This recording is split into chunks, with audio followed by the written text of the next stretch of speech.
Northern Light Webcasting Network and NLWN2 presents Phoenix Rising. A look at today's Chippewa Valley Phoenix game. And now, to the NLWN2 studio for Phoenix Rising. Hello and welcome to Phoenix Rising. Rick Olson here in the NLWN2 studio, and we're very excited to bring you the 6-3 Chippewa Valley Phoenix, who are 4-1 in the Northern Lights Football League, as they take on the Midwest Warriors, who are currently 4-0 in the NLFL. Although the Warriors and the Phoenix are both part of the NLFL, today's game is considered a non-league game, as it is a replacement game, while the Phoenix pick up a forfeit win against the Northfield Vipers and the Warriors pick up a forfeit win over the Southern Lakes Blue Devils. The Phoenix are coming off an 18-0 win over the Central Wisconsin Wolves last Saturday, while the Warriors pulled off an upset win over the defending Summer National Champion Illinois Cowboys, 22-14. Now, coming up in this edition of Phoenix Rising, we'll take a look at today's matchup between the Phoenix and the Warriors. Then we'll get a coach's perspective on today's game in Coach's Corner. Then we'll send it out to Carson Park in Eau Claire, where our broadcast crew will bring you all the play-by-play action of today's game. That's all coming up right after this timeout, as you are tuned to Phoenix Rising on NLWN2. When it comes to making plans, you are the best. What about those barbecues you plan in detail for your family? Or your daughter's first costume party? It was out of this world. The same way you plan each detail for those moments, start planning to protect you and your loved ones from a natural disaster. Sign up for local weather and emergency alerts. Prepare an emergency kit and make a family communications plan. Protecting your family is the best plan you can make. Welcome back to Phoenix Rising.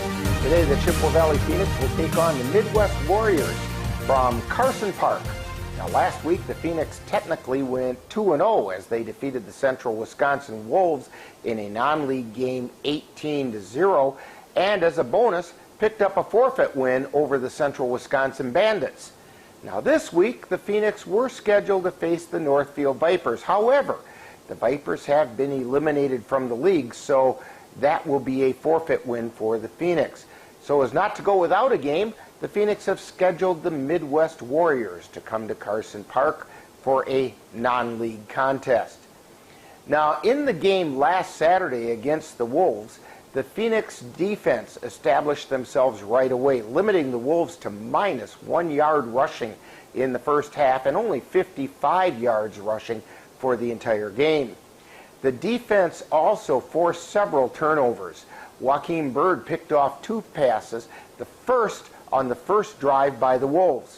I know what we didn't pack, Dan. It was binoculars. Yeah, usually after... Here's a snap and the throw over the middle, and it's intercepted by Bird.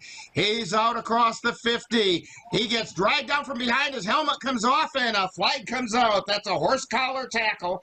And so we're going to tack on another 15. Bird got taken down around the 48-yard line of the Wolves. Bird's second interception came a short while later while breaking up a long pass. Takes a snap, 3-step drop. Looking, he rolls to his right, throwing downfield. He's got a receiver open, but broken up and intercepted. Joaquin Bird with the interception. He's across the 50, to the 45, down to the 40. High steps, down to the 30, to the 25, and taken out of bounds at about the 22-yard line. Yeah, tackled by the quarterback. Even when the Wolves got something to go right, the Phoenix defense stepped up and made something positive happen for the Phoenix. Rosenthal drops back. Now he rolls to the right, flips it over the middle. He's got a receiver. Ball's loose and picked up by the Phoenix at the 32-yard line. Yeah, big hit there by the Phoenix. Pass was completed to Markel Hurdle, and as he was heading down the field, he got hit, dropped the ball. and everybody was looking the wrong way. It was just sitting there on the ground, and nobody knew where it was, and finally the Phoenix came over and picked it up. Offensively, the Phoenix had several big plays, including this 47-yard reception from Charles Harris to Bird. Harris waiting for the snap, drops back, looking downfield, rolls to the left, throws it deep. He's got Joaquin Bird at the 30. He's down to the 27-yard line where he's wrestled to the ground. Tony Seals scored the first Phoenix touchdown in the second quarter. Takes a snap, gives it to 70 again. He drives towards the end zone. Did he get in? Yes, touchdown! Touchdown, Phoenix! Later in the fourth quarter, Harris kept the ball himself and took it around the right side for a 10-yard touchdown. Harris has the receiver split out wide to the right side. That's Bird. Harris keeps it himself going around the right end. He's heading for the pylon. Cuts it back up and into the end zone for a Phoenix touchdown. Special teams also contributed to the win, including this punt return by Bird. There's a snap. It's a good snap that time. He gets a short kick away. Taken by Joaquin Bird at the 30, down to the 20, and pushed out of bounds at about the 17-yard line. Joaquin Bird did the right thing that time. Rather than juke and dance, he just got the ball and took off straight upfield. And then forcing a safety on a punt for an additional 2 points. And a high snap goes into the end zone, and it's going to go out of the end zone. That's going to result in a safety and 2 points for the Phoenix. Now, we don't have much information about the Warriors other than they are currently in first place in the Southeast Division of the Northern Lights Football League with a 5-0 record. The Warriors just pulled off a major upset over the previously unbeaten Illinois Cowboys. Now, success is no stranger to the Warriors as they completed the regular season last year right behind the Cowboys at 8-2. Now, coming up next on Phoenix Rising, I caught up with the Phoenix coaching staff and I had a chance to talk about today's game. That's coming up on Coach's Corner. You're tuned to Phoenix Rising on NLWN 2. If your estate isn't looking quite estate-like, let Midwest Environmental Consultants landscape your estate right up to snuff with installation of retaining walls, brick patios, foundation planting beds, and so much more. Then they'll keep it that way with their expert lawn care service. Call Midwest Environmental Consultants at 608-468-2067. Let Midwest Environmental Consultants help make your estate the showplace of the neighborhood. Time now to get a coach's perspective on today's game as we discuss it over a cup of coffee on Coach's Corner. Coach's Corner with the Phoenix coaches is recorded at Phoenix Coffee on North Barstow Street in Eau Claire. And now Coach's Corner. Before we get started today, I once again would like to thank the fine folks at the Phoenix Coffee for hosting us on Coach's Corner. Again, it just seemed appropriate that if we're talking to Phoenix coaches, it should be done at Phoenix Coffee. And joining us today on Coach's Corner is the Phoenix I did this last week too, Special Teams Coordinator Jim North. And Jim, before we get too much into today's game, let's take a look back at last week. The Phoenix picked up a win over the Central Wisconsin Wolves over in Stevens Point, 18-0. Your overall comments about that game? That was a team we really didn't know much about, but we knew they had some talent. They're young guys. They're pretty good at what they do.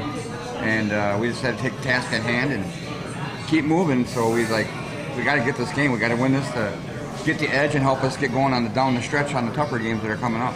Well, it appeared to me as though the Wolves never made anything easy for you, but it was a matter of attrition that you guys, just through the superior level of experience that the Phoenix had, were eventually going to wear the Wolves down and put points on the board, and the question was whether the defense was going to keep them out of the end zone. And the Phoenix actually seemed to control the game in all phases. On defense, the Phoenix held the Wolves to, now these are our unofficial stats, but they held the Wolves to 89 yards of total offense. Wow, that's huge. And not to mention, they held a lopsided advantage in the turnover battle. Your comments about the defensive play? Oh, the defensive play has been coming along real good, and as of late, we've been really stellar. We've been holding opponents where we need to and trying to keep our offense in the game, and I'm very proud of our defense. Now, the offense really didn't set the world on fire. Part of that was the Wolves played stiff, tough defense, especially up front. But part of it was the offense still has some chemistry to develop.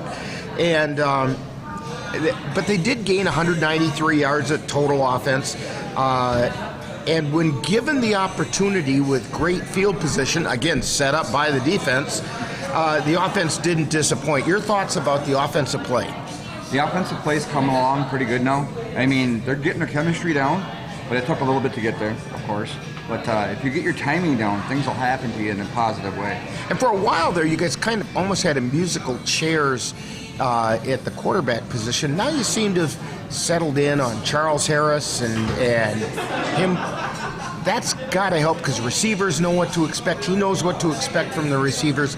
Those connections that are close, and we saw a number of those in the game against the Wolves, they're going to start actually happening. Yes, they are. He's really good. Now, here's an area near and dear to your heart.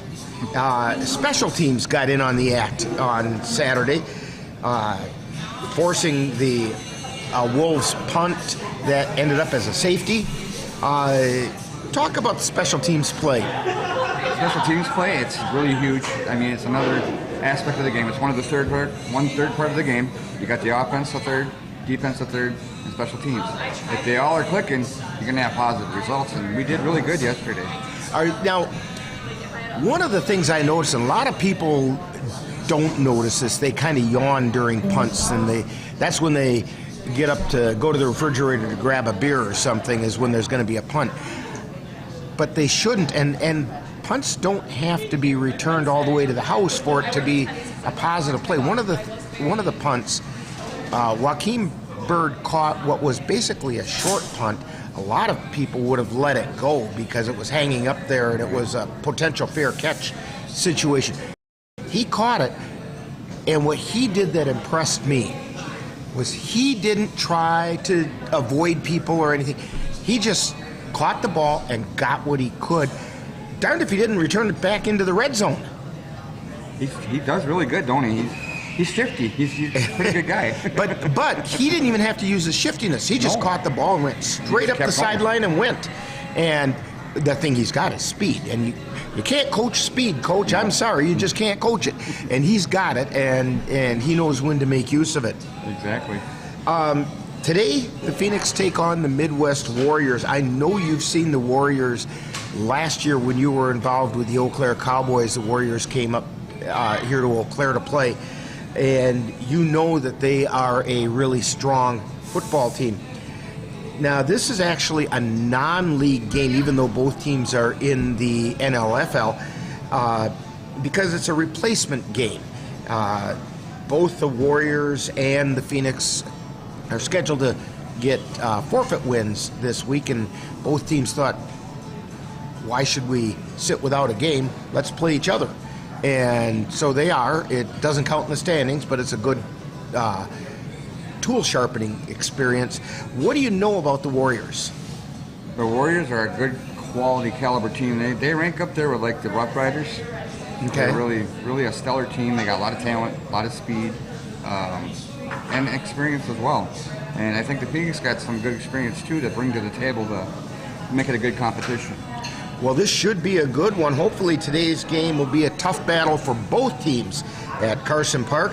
Thank you, Coach North, for joining us on Coach's Corner. Coming up next, we'll have more Phoenix Rising.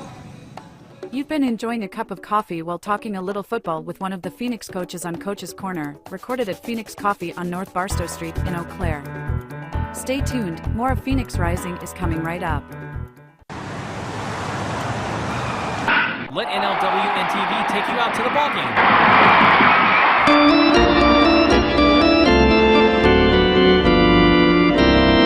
Our next game will be on Sunday, June 16th, as the Cavaliers take on the New Richmond Millers on Roadside Ice Cream and Diner, along with Good News Jail Ministry Day from Carson Park. Coverage begins with the In the Dugout show at 12:30 p.m., followed by live play-by-play action. That's Eau Claire Cavalier baseball on NLWN TV on Sunday, June 16th. Welcome back to Phoenix Rising. We're getting ready to bring you all the action of today's clash between the Chippewa Valley Phoenix and the Midwest Warriors. Now, even though today's game is not a league game, it would still be a good idea to take a look around the NLFL to see where things stand. Now, last week in NLFL action, we saw the Phoenix take a forfeit win over the Central Wisconsin Bandits, and the River City Rough Riders also picked up a forfeit win over the Northfield Vipers, while the Rock River Rampage defeated the Southern Lakes Blue Devils by forfeit. In NLFL action that actually got played, the Fox River Raiders topped the Brown County Blackjacks 22-8. While the Chippewa Valley Phoenix stepped out of league play to defeat the Central Wisconsin Wolves 18-0. And the Wisconsin Wolfpack was defeated by the Madison Mad Dogs 19-0. In addition, the Midwest Warriors upset the Illinois Cowboys 22-14, and the Manitowoc Mariners got by the Wisconsin Ravens 14-3, while the Tri-City Bulldogs defeated the Midwestern Wildcats 19-6. Now that leaves the NLFL standings as follows. In the Northeast Division, first place belongs to the Wisconsin Ravens with a 4-1 record. In second are the Fox River Raiders at 3-2 and 1 game out of first. The Manitowoc Mariners and the Brown County Blackjacks are tied for third at 2-3 and 2 games back. In the Northwest Division, in first place, we find the River City Rough Riders tied with the Chippewa Valley Phoenix at 4-1. The third place belongs to the Central Wisconsin Bandits at 0-4, while fourth place belongs to the Northfield Vipers, who are technically 0-9. In the Southeast Division, we find the Midwest Warriors on top at 5-0, with the Illinois Cowboys at 4-1 in second, just 1 game off the pace. Third place sees the Rock River Rampage, while the Southern Lakes Blue Devils are in fourth at 0-5.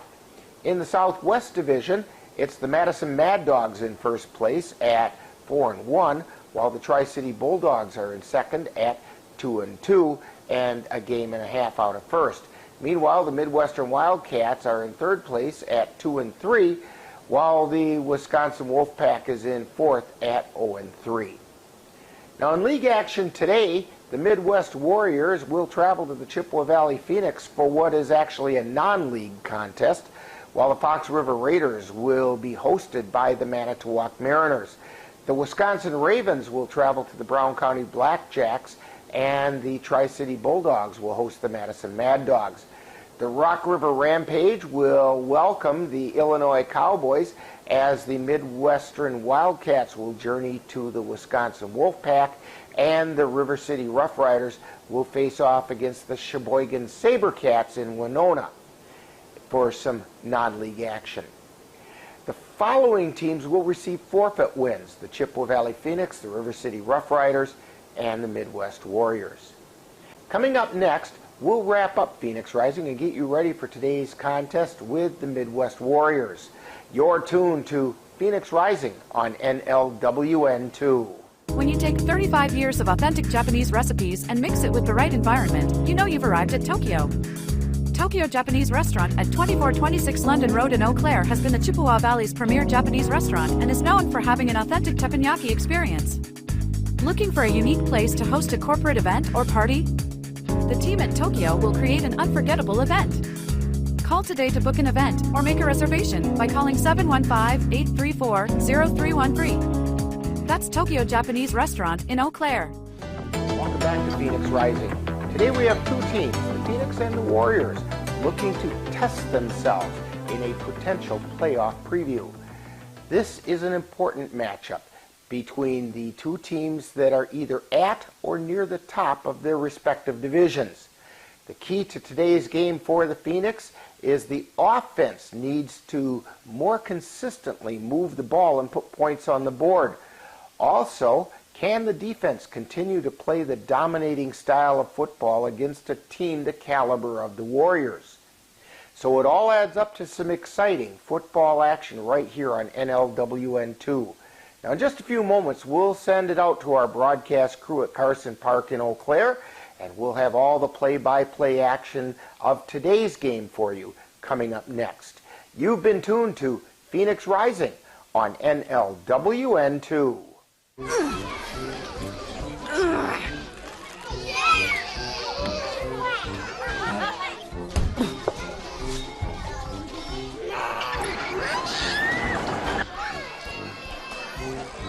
If you love them enough to crawl into a play place to get them to come down, then surely you'll check nhtsa.gov/the right seat to make sure they're in the right car seat. You've been tuned to Phoenix Rising with a look at today's Chippewa Valley Phoenix game. This has been a presentation of the Northern Lights Webcasting Network and NLWN2. Stay tuned. Coming up next is live Chippewa Valley Phoenix football. It happens to everyone eventually. Your computer goes on the fritz. Fear not, Sladen's Technology Services can help. When your computer decides to not cooperate, it can be very frustrating. Let Sladen's Technology Services keep you from wanting to drive your computer right off a cliff. Sladen's Technology Services supports business of all sizes. They offer assistance with managed anti-malware, encrypted email, fast tech support, data backup, and recovery, and more. Call Sladen's Technology Services at 715-864-2833 and get the IT help you desire. Sladen's Technology Services is the official IT service for the Northern Light Webcasting Network.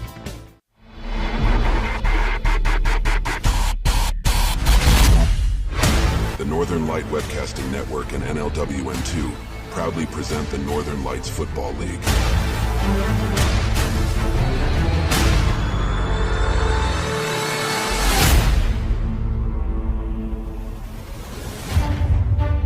Chippewa Valley Phoenix Football is on the air. Join us as the Phoenix strive to rise in the Northern Lights Football League. And now, out to the stadium for coverage of today's Chippewa Valley Phoenix football game.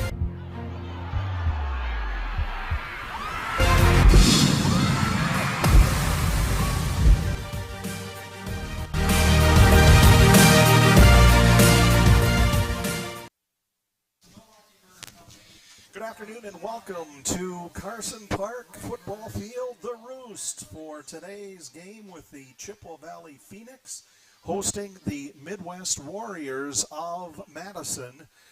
This is a replacement game on the schedule.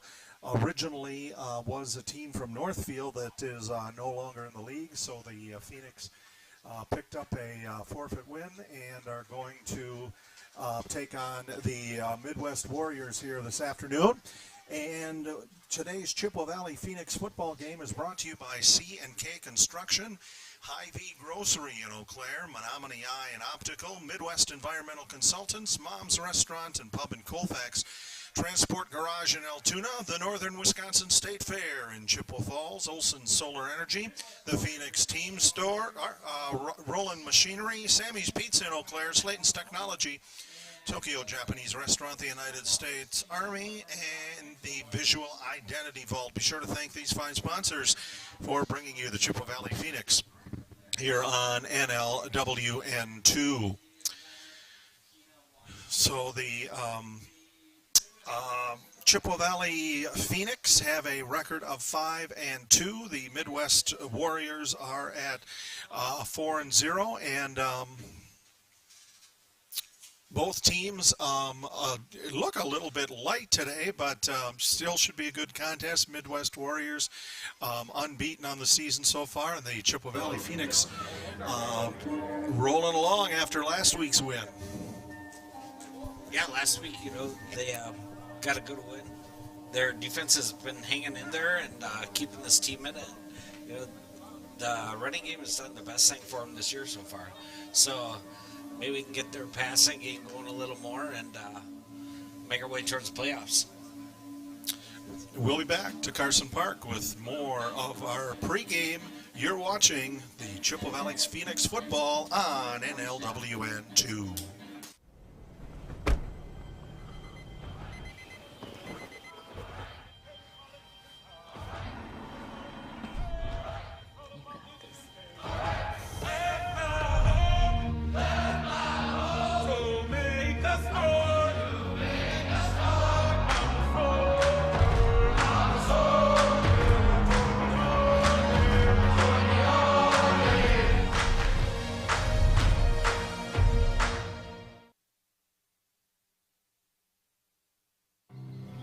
For decades, I've taught you everything I know.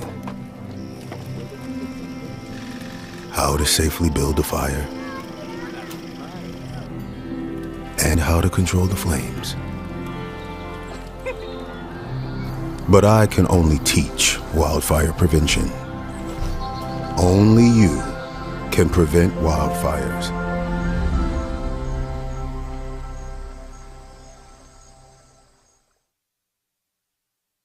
From homemade sauce to dough that's made fresh and the specialty meats and real mozzarella cheese, Sammy's at 2812 London Road has the recipe for the best pizza in town and has been Eau Claire's go-to pizza place since 1957. Sammy's not only offers award-winning pizza, but their menu includes burgers, sandwiches, chicken and much more. The next time you're in the mood to head out for dinner, drop into Eau Claire's only Hall of Fame pizza parlor, Sammy's Pizza, 2812 London Road in Eau Claire, or call it 715-831-1300. Welcome back to the Roost. Getting ready for the kickoff of today's game between the Chippewa Valley Phoenix and the Midwest Warriors of Madison. They have just come out onto the field. Officials are here. Pat Hammond and crew are the officials again today, and getting things set to go here. We will have the Phoenix again here next Saturday on NLWN2. The Phoenix will host the Wisconsin Ravens from Carson Park. Coverage begins with Phoenix Rising at 1:30 with kickoff scheduled for 2 o'clock. That's next Saturday here on NLWN2. Starting on defense for the Phoenix. At left end, number 47, Waylon Nisas.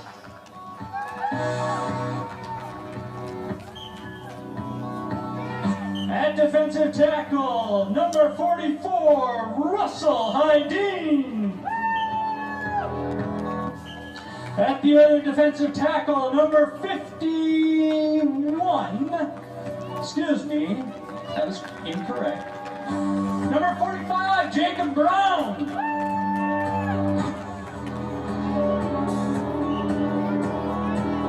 And at right defensive end, number 90, Nate Wilson. At linebacker, number 5, Sammy McBride. At the other outside linebacker, number 33, Todd Sherry. At corner, number 2, Tay Harris. At safety, gotta find him. We only had a broken pencil up here. Number 7 at safety, Demetrius Michi Bennett.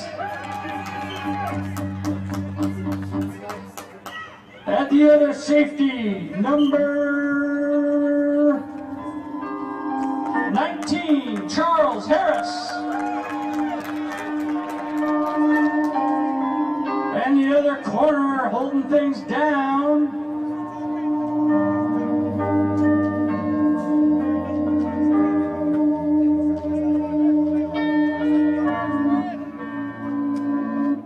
I don't know why we're playing church music there, sorry. New guy up here in the booth working things out. Number 80, James Morris.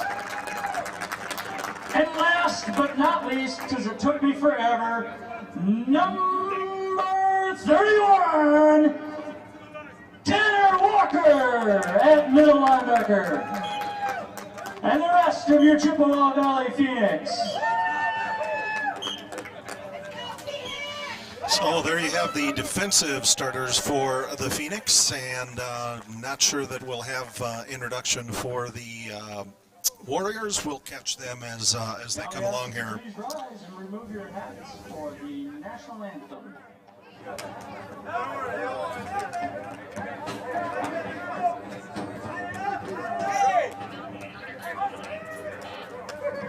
And also today we have the U.S. Army Color Guard presenting the flag.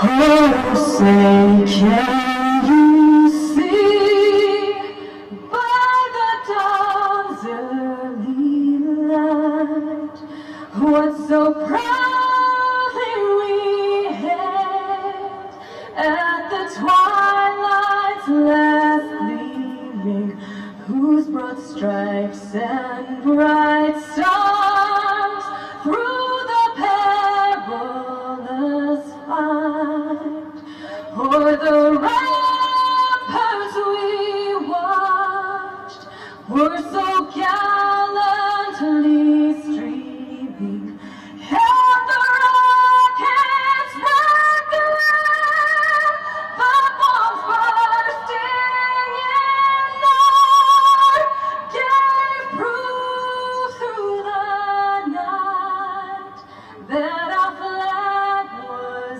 still there. Oh, say does that star-spangled banner yet wave o'er the land of the free and the home of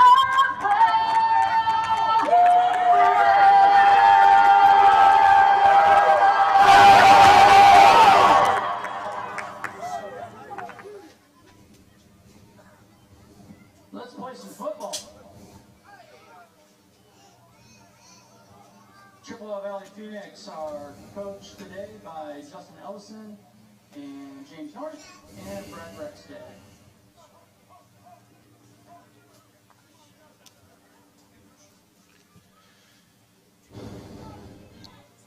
Welcome to the Roost. The Midwest Warriors hailing from Madison here to take on the Chippewa Valley Phoenix. Dan Petchow's here with the color commentary, as well as our producer today, and Cameron Rickoff is on the camera. I'm Jay Fall. Glad you joined us. Actually, lots of room for you here at Carson Park if you want to head on down. Just a few puddles around, but it's been fairly dry, and it looks light over in the northwest. So it look. I think that we will have a hopefully a pretty decent afternoon here. So and a good football game. We can make some noise, can't we, fans? Okay, that was weak. We'll be back with more of the kickoff for Phoenix football. You're watching the Chippewa Valley Phoenix on NLWN2. Menominee Eye and Optical can help you see the world for the beautiful place it is. Doctors Nicholas and Marianne Comro provide comprehensive and emergency eye care for all, including pediatric and special needs patients. Whether it's examination for glasses to cataract or LASIK care, or diagnosis and management of macular degeneration, and so much more. In addition, Menominee Eye and Optical's experienced opticians will help guide you to the highest quality eyewear for the best value.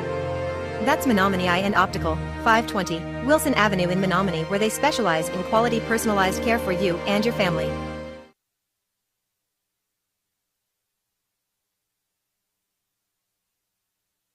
From concept to creation, the Visual Identity Vault is your complete design headquarters for all of your business and brand identity needs. We offer precision production, meticulous screen printing for vibrant, durable prints. Our plans are tailored to you, apparel and merchandise for businesses, teams, and individuals. We have streamlined solutions, hassle-free web store setup. We handle orders and payments. Ready to elevate your brand? Contact us to get your custom creation started today at the Visual Identity Vault at tvivmn.com, 507-238-9793. Let's make your mark together. The Roost at Carson Park in Eau Claire, the home of the Chippewa Valley Phoenix. Officials or referee Pat Hammond is talking with both of the coaches here, going over some ground rules. And let's see if we're going to have a coin toss. They're going to predetermine who's going to have the ball here. Join us tomorrow on NLWN TV as we bring you the Cavaliers taking on the New Richmond Millers from Carson Park in Eau Claire. Coverage begins at 12:30 with the In the Dugout show, followed by live play-by-play action. First pitch is scheduled for 1 o'clock. That's tomorrow. The Cavs and the New Richmond Millers on NLWN TV.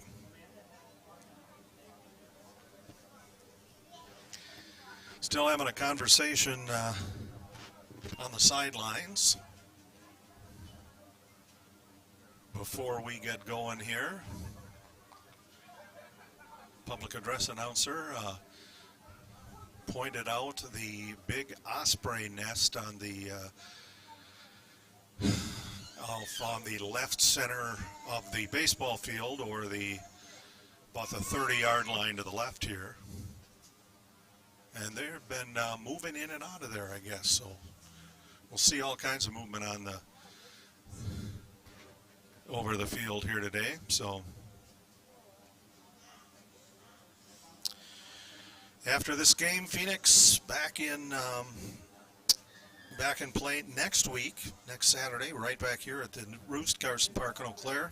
Phoenix hosting the Wisconsin Ravens. Coverage begins with Phoenix Rising at 1:30. Kickoff scheduled for 2 o'clock. That's Chippewa Valley Phoenix Football next Saturday here on NLWN 2.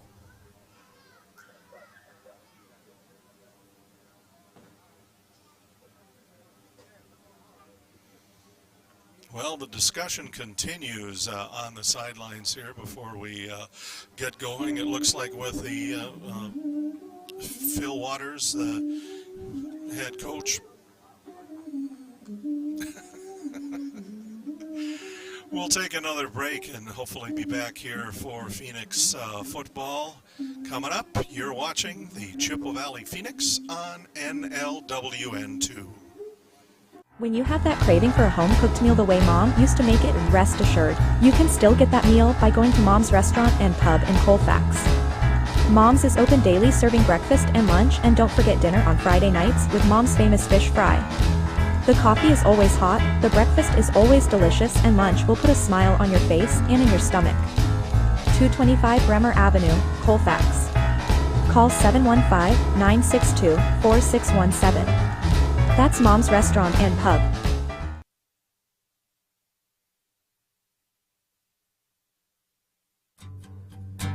When your energy costs going up get you down, it's time to contact Olson Solar Energy with offices in Altoona, Onalaska, and Wausau. Olson Solar Energy will be happy to provide a free solar evaluation of your home. Then, Olson Solar Energy will design a system that is designed to cover 100% to 120% of your current annual electric usage. Give Olson Solar Energy a call in Altoona at 715-318-5552 and see how Olson Solar Energy can make solar energy work for you.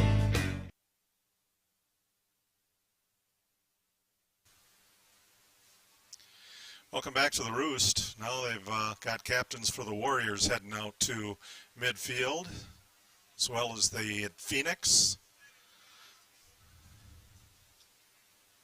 So we'll get underway here.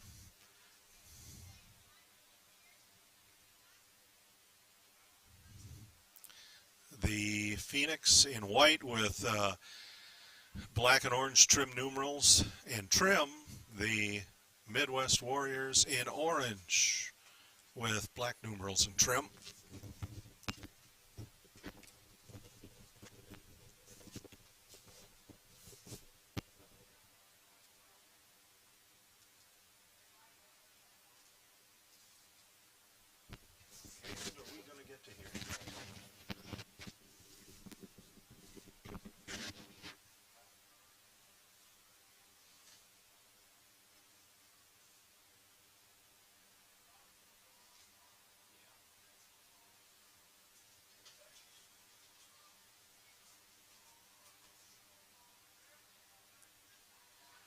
Pat Hammond talking to the Phoenix.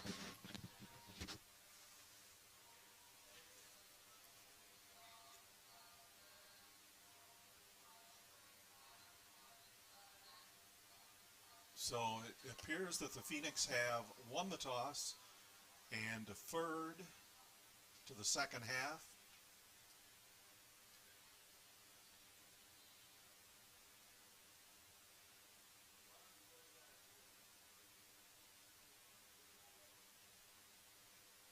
So it looks like the Warriors will receive. They will be going from right to left as you look on here this afternoon at the Roost. And the Phoenix, of course, going the other way. So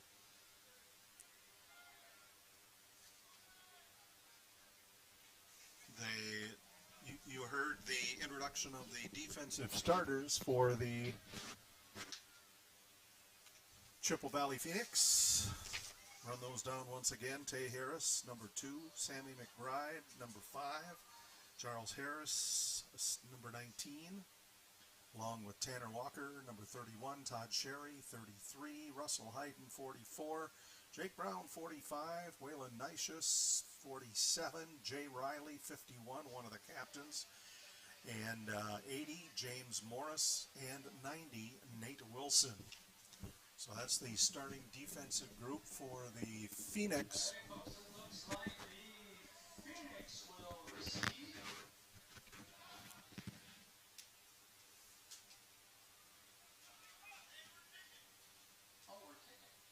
I'm sorry, the Phoenix are kicking.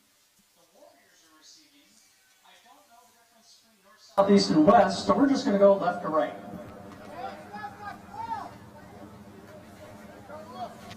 So, teeing up the ball for the Phoenix.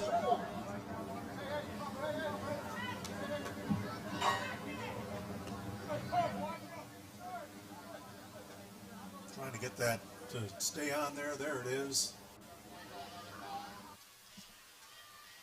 It appears that's Adrian Arce, number 18. Kicking for the Phoenix is number 18, Adrian Art. Back deep for the Warriors. I can't see their numbers. 3 nice gentlemen, I'm sure.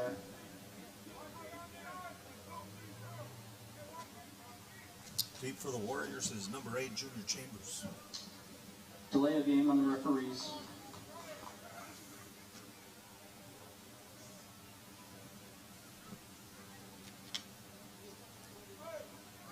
Arce getting ready to get things moving here.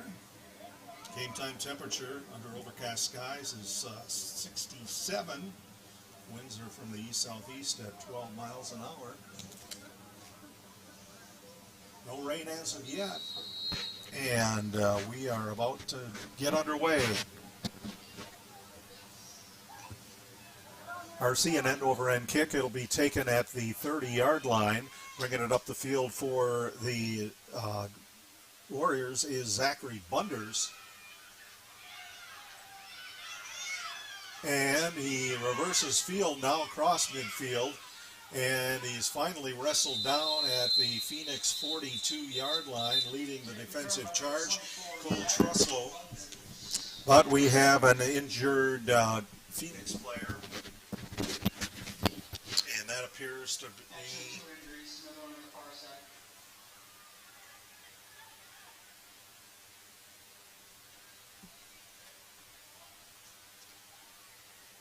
That's an 82, and I don't have it on the roster.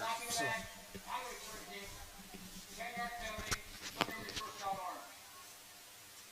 And so while they're tending to him, let's take a break. You're watching Chippewa Valley Phoenix Football on NLWN2. Yeah, I think one of the things us veterans are hoping for is soon the cabin will be built. It's going to be amazing to be able to come to a place like this and stay at a cabin with amazing people, animals, a view, and get away from it all. Country Haven Farms is fundraising to complete our cabin, giving Wisconsin veterans and their families a much-needed escape in the Northwoods. Donations of any amount are encouraged, and sponsorships are available at all levels.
Be 3rd down and 9, ended up losing 1 on that play.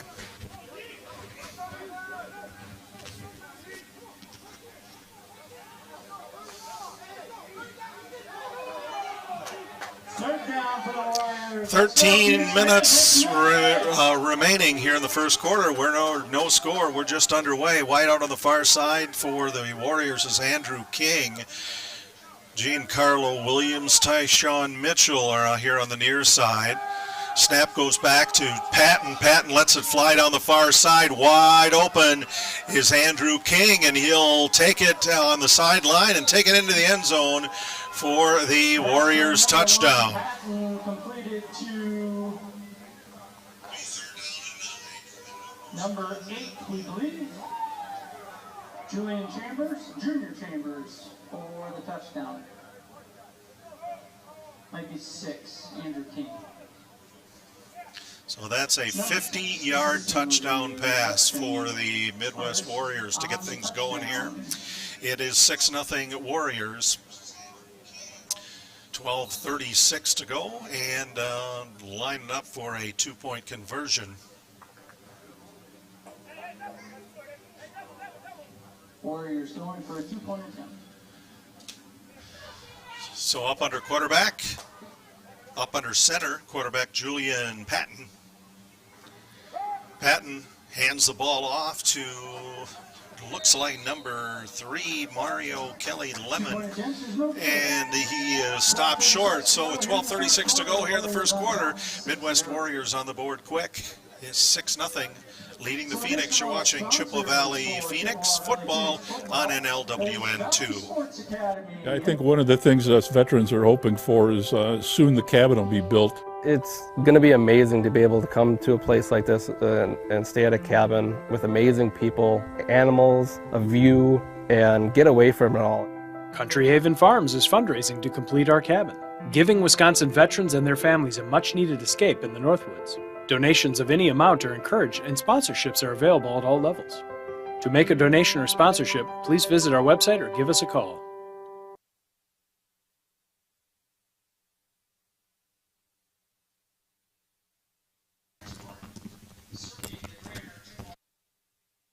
Transport services for any type of vehicle. Welcome back. We're at the Roost, Carson Park in Eau Claire. And the Midwest Warriors get on the board quickly with a 50-yard touchdown pass from Julian Patton to Andrew King. No point after, thankfully. But the Warriors struck quickly. And now they'll be kicking to the Phoenix. Deep to receive, looks like Preston Buss. And that's where the ball is going to head. He takes it at the 15-yard line. Buss heading toward the sidelines, actually pushed out at about the 25-yard line. He is knocked out of bounds by Zachary Bunders of the Warriors, so that's where the Phoenix will start. 1st and 10, 12:31 to go first quarter, 6-0 Warriors. Join us tomorrow on NLWN TV as we bring you the Eau Claire Cavaliers taking on the New Richmond Millers from Carson Park in Eau Claire. Coverage begins at 12:30 p.m. with the In the Dugout show, followed by live play-by-play action. First pitch scheduled for 1 p.m. So going wide out on the far side is Chandler Starr, and on the near side wide is Connor Hughesby. And a timeout is called on the field, and that is called by the Warriors. 12:31 to go, first quarter. Midwest Warriors 6, Chippewa Valley Phoenix nothing. You're watching Chippewa Valley Phoenix Football on NLWN 2.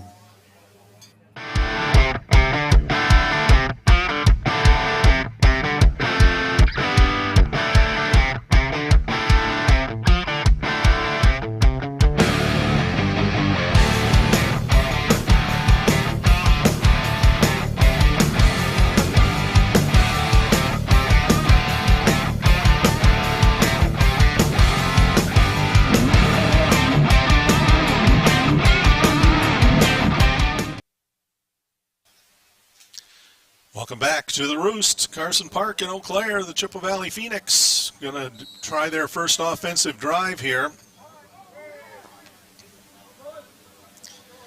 Looks like Joaquin Bird is in at quarterback. And the pistol takes the snap and hands it off to his right back.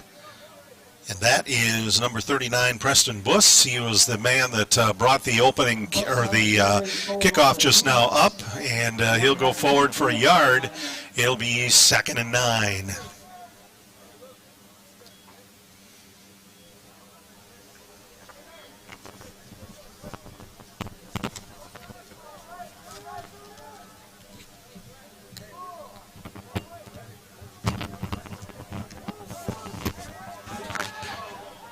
Bird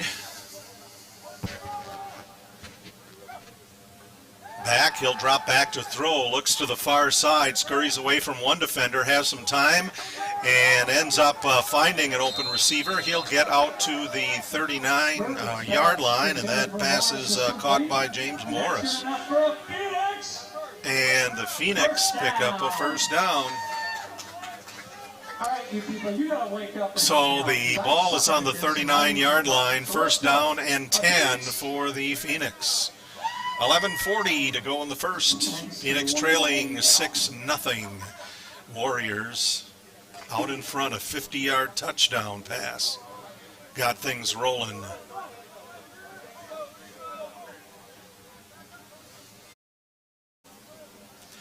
Bird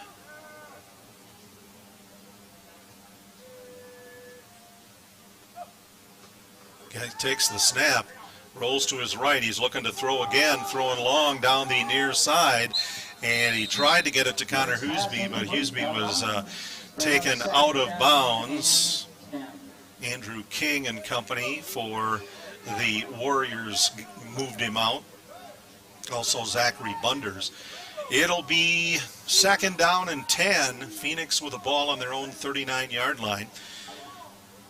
Jay Fall here with Dan Petchow and Cameron Rickoff on the camera today. Glad you joined us so far. The rain is held off. Going wide out to the Phoenix on the far side is Starrin. Starrin has Morris on the slot with him. Going in motion is Sage Weiss, and the ball gets by Bird. He does manage to find Huseby in between two defenders, and he caught it in Warrior territory down to the 40-yard line, and that's another Phoenix first down.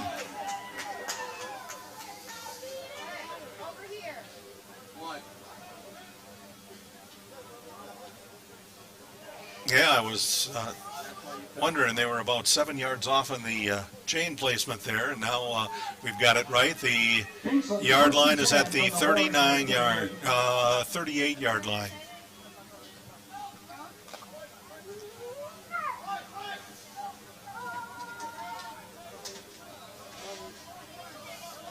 Single wide out on the far side, that's Starrin. Bird takes the snap, looking, and he does not have time to get rid of it. He is sacked. Getting to him first for the Warriors, number 55, Run Barlow, and then Juwan Parchman joined him to finish things off, and that's a huge loss for the Phoenix. They're back at midfield. So that is 2nd down and 21. They got to get to the 29-yard line. 10:38 to go here in the first quarter. Phoenix next week will host the Wisconsin Ravens here at the Roost. 1:30 is the starting time for Phoenix Rising, and the kickoff scheduled for 2 o'clock. Same set, one wide out on the far side, and that's Starrin, and we've got all kinds of people off the line early. Let's see, the Phoenix are pointing to the orange, but let's see what the officials saw down there. And Pat Hammond will tell us here.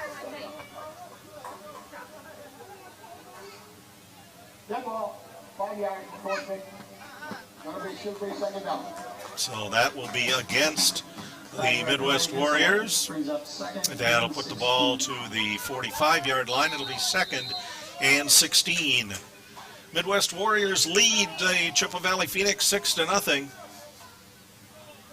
Phoenix trying to put a drive together here. Snap goes back to Bird. Bird rolls around to his right side, being pursued. Going to end up taking it himself. And he runs out of bounds in the near side down at the 34-yard line. So he made a bunch of it back. It's going to be 3rd down and 5 for the Phoenix. 9:57 to go here in the first quarter.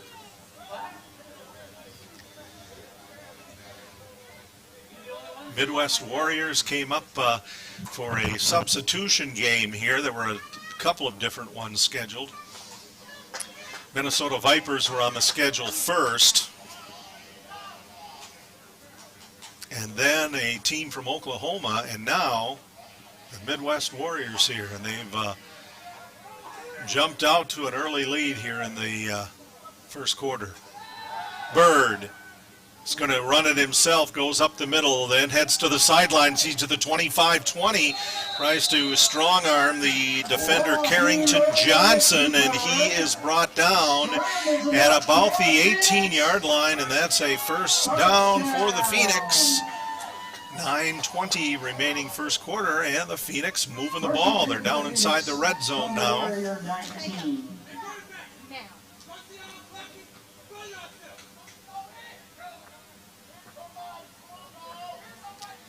.9:05 to go first quarter.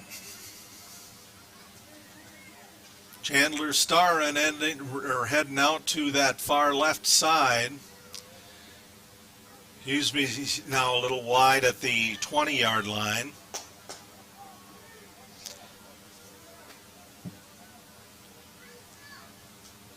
Bird takes the snap, flips the ball back to Chris Lipscomb, and the Warriors saw that. He was tackled on the play by Reggie Sowell and Gregory Lee. So that's another loss for the Phoenix. They pushed back about 10 yards. It'll be 2nd and 20.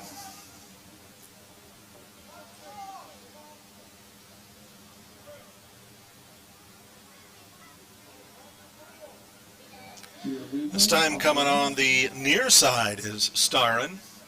He's going to change things up a little bit. Hoosby goes to the other side. Still one lone running back.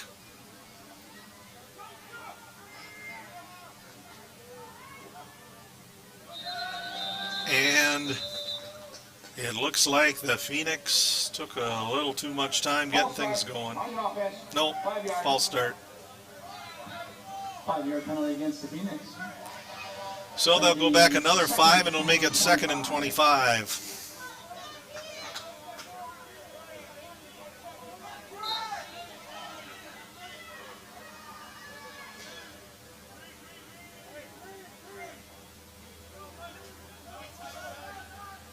Phoenix coming up to the line again.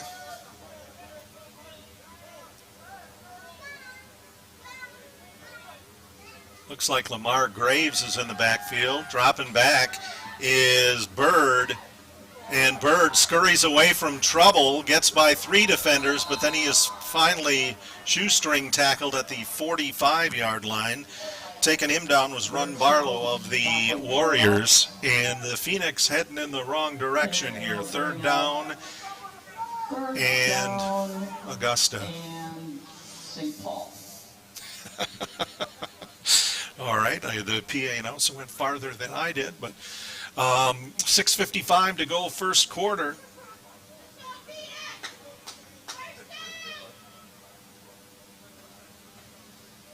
To be exact.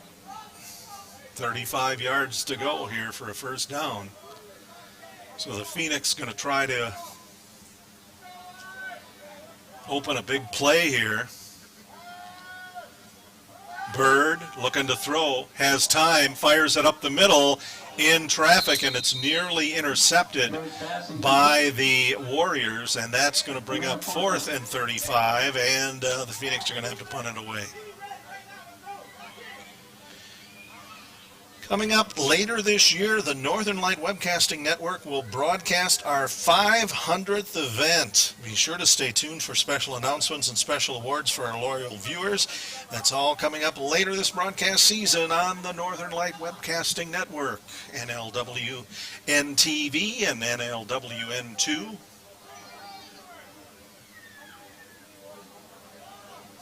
.6:26 remaining in the first quarter. Warriors with a 6-0 lead over the Phoenix.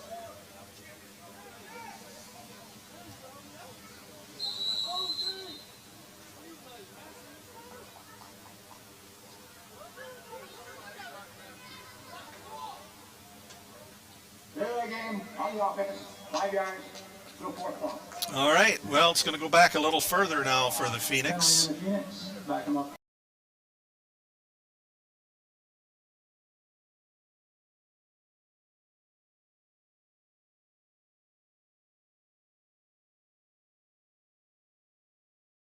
From their 40 about. And it looks like doing this punt will be Jake Brown. Brown gets a good snap, has time. Nice spiraling punt taken at the 13-yard line by Junior Chambers. And then it pitches it back to Zachary Bunders. He's got to go around that far side, and he's up to the 40. Bunders tripped up at the Warriors' 45-yard line. So a decent run back by the Midwest Warriors, and he will be the 46-yard line. And we've got a Phoenix player getting up slow over on the far side, but he does get up, and that is 28. That's Lamar Graves. Graves is going to head off on to the sideline. And we will see the Phoenix on defense once again.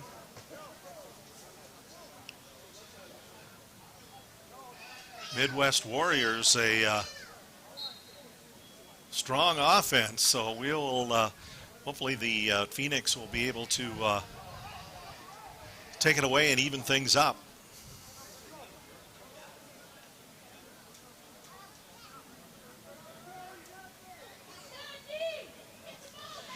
So Julian Patton now off center, and he will hand the ball off to one of his wideouts. That's Andrew King. And King wrestled down inside Phoenix territory to the 49-yard line. That's going to be a pickup of 1. Bring up 2nd down and 5. On the play for the Phoenix was Todd Sherry.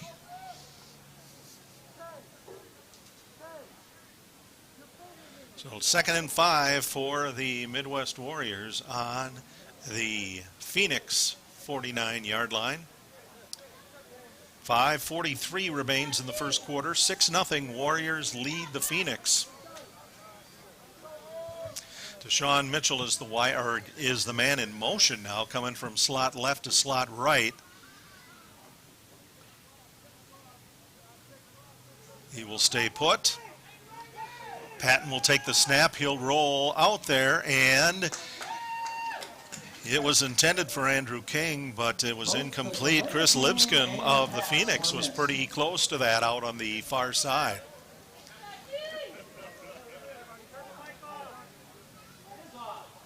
So it's 3rd down and 5 from the 49, or from the 50 now. 5:15 to go first quarter.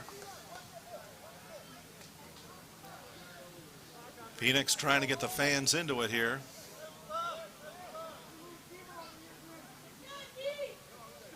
From midfield.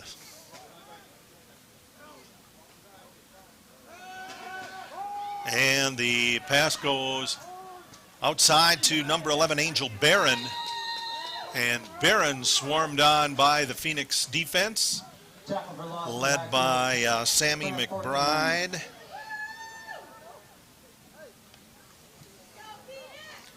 And now the good defensive set there for the Phoenix.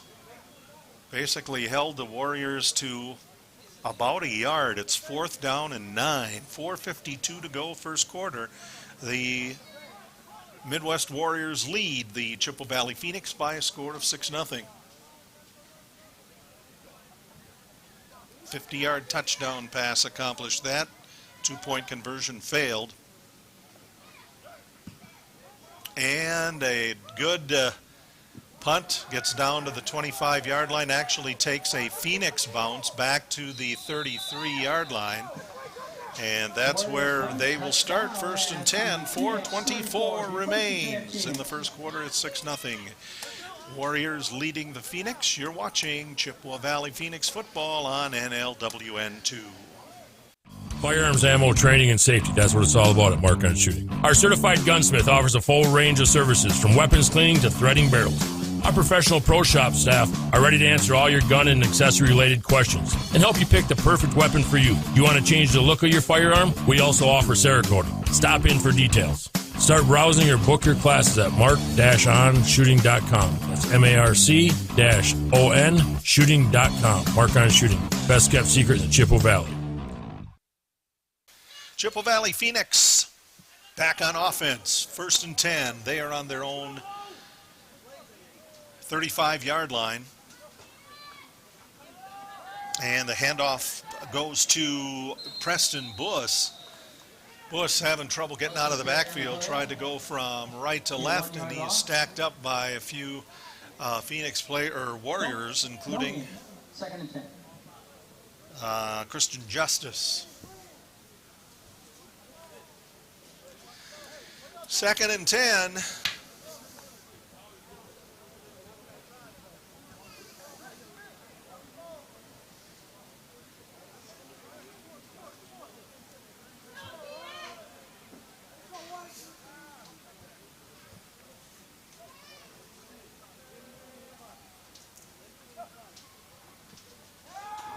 Bird back to throw.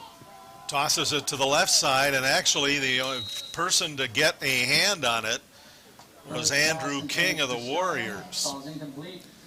So that's an incomplete pass, and it's 3rd down and 10. He overshot his intended receiver. It was intended for Chandler Starren over on that far side.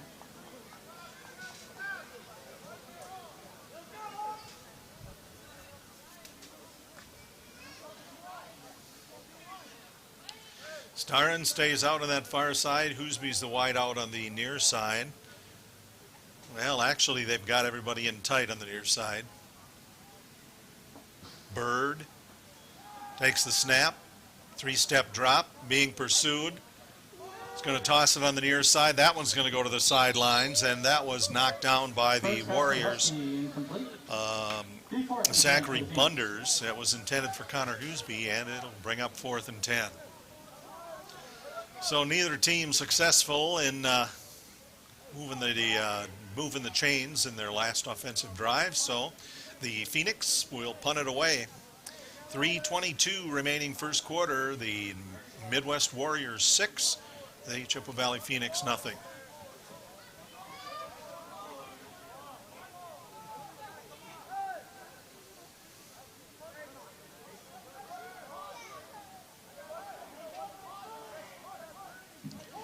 This time wide out on the near side is, or actually Bird coming off, and the punt by Jake Brown. He's standing back at about the 23-yard line. Brown gets off a good kick. It is going to go directly to the Warriors at the 27-yard line. Bringing it upfield is Junior Chambers, or check that, that's Andrew King. And King upended at the 38-yard line, 6-on-6 there. Connor Hoosby picked him up and set him down. But that's pretty good field position for the Warriors. To the 38-yard line, it'll be 1st and 10 for the visitors. You're watching Chippewa Valley Phoenix football on NLWN 2. C&K Construction is your source for high-quality concrete and construction work in the Chippewa Valley. Established in 2014, C&K Construction in Chippewa Falls is a leading concrete contractor proud to serve Eau Claire, Altoona, Menominee, and surrounding areas. Specializing in concrete construction, excavating, flatwork poured walls, and much more, they're right for all of your concrete needs. Call C&K Construction in Chippewa Falls at 715-559-1335. Warriors ready, 1st and 10, but now we get a whistle right away.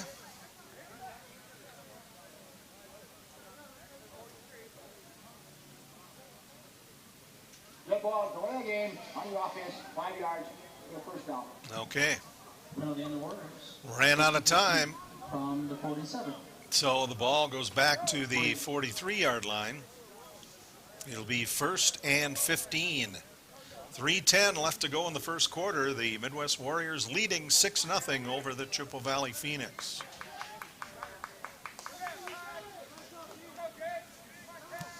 Julian Patton, the quarterback, takes a snap and hands it off to the running back right with him. And that's Peter Bell, and he gets off left tackle and gets down to the 31-yard line. Number 31, Peter Bell on the carry for the Warriors.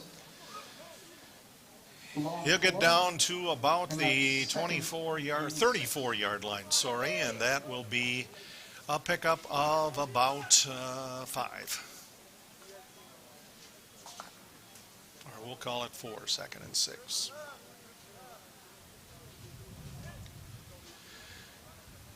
Trips out wide to the right.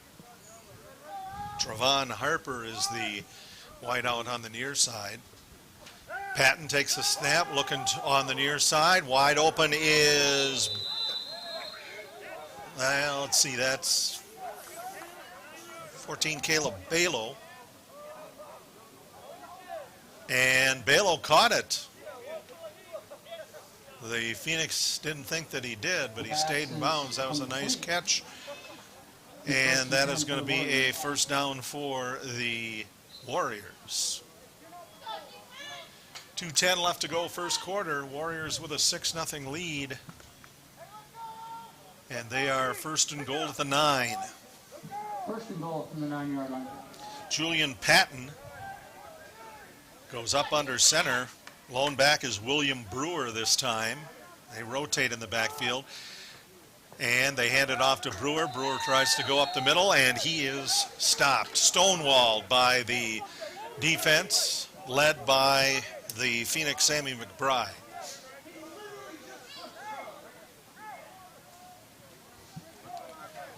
So it'll be 2nd and goal at the 9, where you've got a minute and a half left to go here in the first quarter.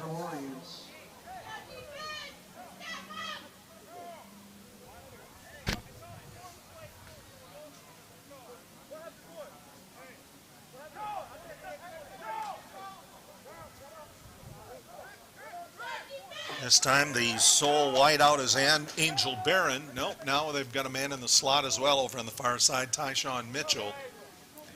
Julian Patton sets him down. Going in motion is Andrew King. King gets the handoff. He's coming from left to right and can't make the corner. He's dropped at the 11-yard line. And that is that'll make it a 3rd down and goal at the 11. 3rd and goal from the 12. 39 seconds and counting, first quarter. Midwest Warriors are leading 6-0. And they will have to get a playoff here. There's about 19 seconds on the play clock.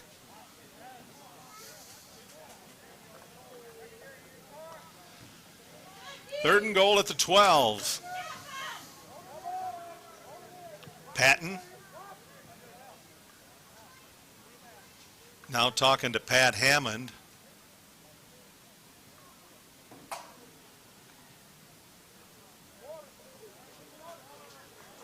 And it looks like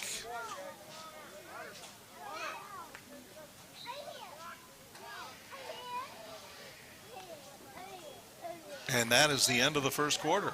So after 1, the Midwest Warriors 6, the Chippewa Valley Phoenix 0. You're watching Chippewa Valley Phoenix football on NLWN 2.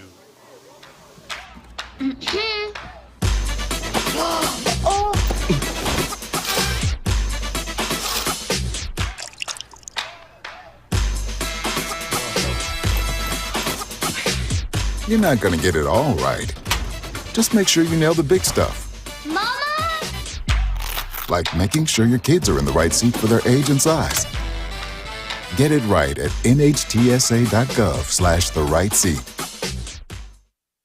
I'm Belinda, and this is Willard, and we were adopted in 2021. When we first met Todd, he was singing a song, and I was like, wow, look at this kid with the biggest smile, and he has a big heart to match. The energy you give Todd, you get it back from Todd. Yeah. Todd's a joy. Yes, he Todd is. really is a great joy. I love him.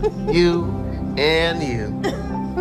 Learn about adopting a teen from foster care. You can't imagine the reward. Visit adoptuskids.org.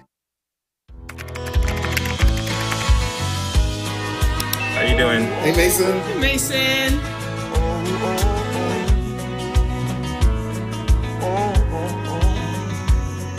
Thank you. A place to make my own, a place that I call home, this place that I call home.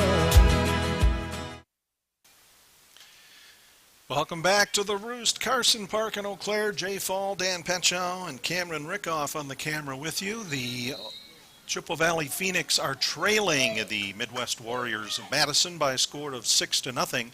And taking the snap, Julian Patton. Patton heading for the end zone with a throw. Overthrew his intended receiver. Patton's pass is long to bring up 4th down and goal from the 12.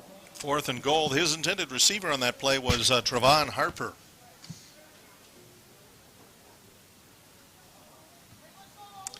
So 14:54 to go first quarter, and 4th and goal at the 12. The Warriors think are going to go to try to increase the score here.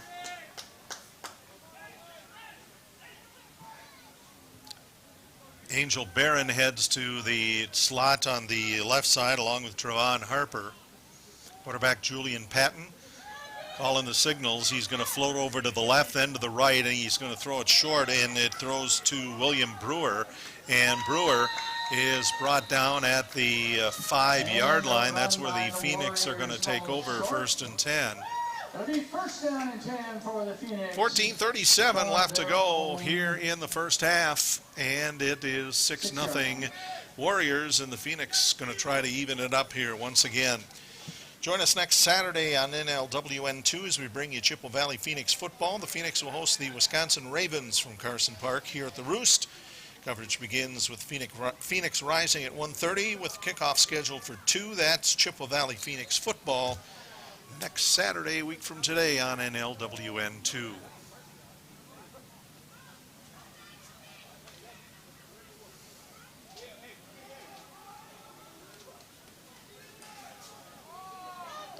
So Phoenix coming up to the line of scrimmage. Joaquin Bird, the quarterback from the end zone, throws it, and it is picked off by Reggie Sowell.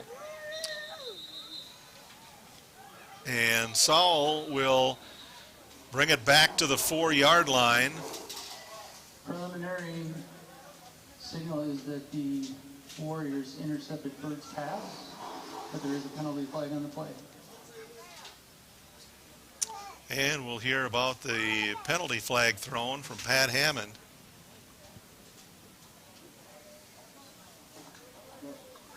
Illegal participation on the orange. That 12 guys on the play. All right. It's a 15-yard penalty. Go white ball. Okay, so that interception will be wiped off as it was illegal participation in for the Warriors. And that's going to be a 15-yard penalty then for the Phoenix, and they're going to get a first down out of the deal and keep the ball. So tragedy averted there as that pass was picked off. It was something to do. The guy did not get off the field, did not participate, so it's only 5 yards instead of 15. Still first down. Okay. Phoenix still has the ball. It'll be 5 yards forward to the 17.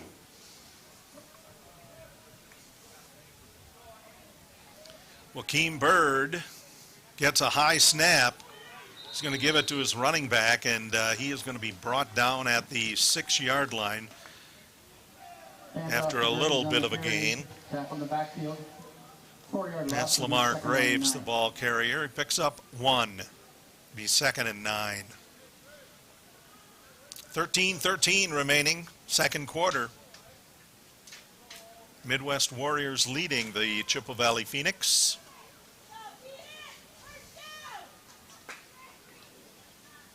Chandler Starren, the wideout on the near side. Connor Hughesby goes out to the far side.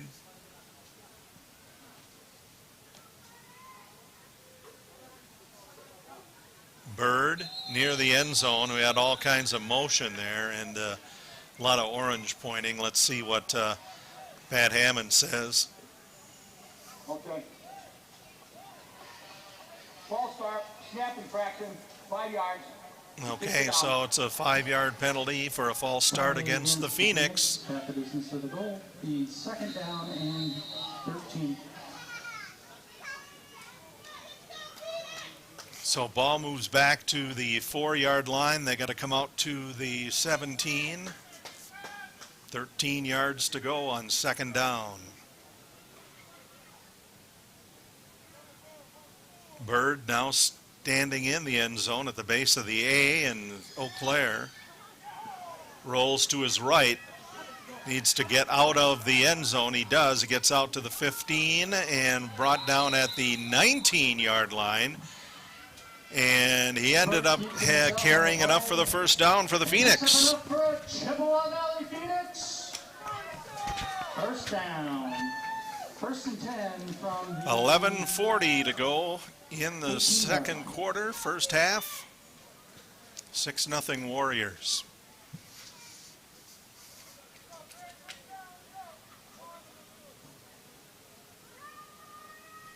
Join us tomorrow on NLWN TV as we bring you the Cavaliers taking on the New Richmond Millers. Right across the way at Carson Park in Eau Claire. Coverage begins at 12:30 with the In the Dugout show, followed by a live play-by-play action. First pitch scheduled for 1. And the pitch goes forward, and the Midwest Warriors had that scouted out. It was pitched to Sage Weiss, and Weiss is tackled by Mario Kelly Lemon, and that's going to be a loss of a couple more. 8. 2nd down and 18. Ball is now on the Phoenix, looks like 11-yard line.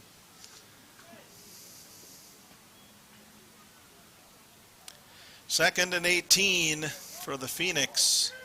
Having trouble getting out of deep field position.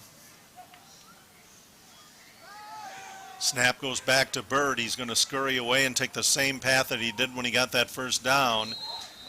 And he ended up throwing it away. Closest Phoenix player was Sage Weiss.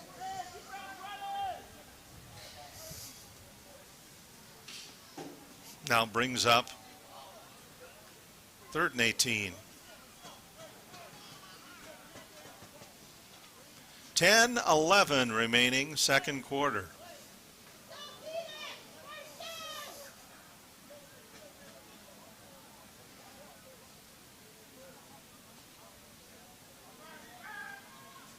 Starren comes out to the near side. In the slot is Preston Buss. Now he gets tighter to the end. Bird throwing, and it is intercepted.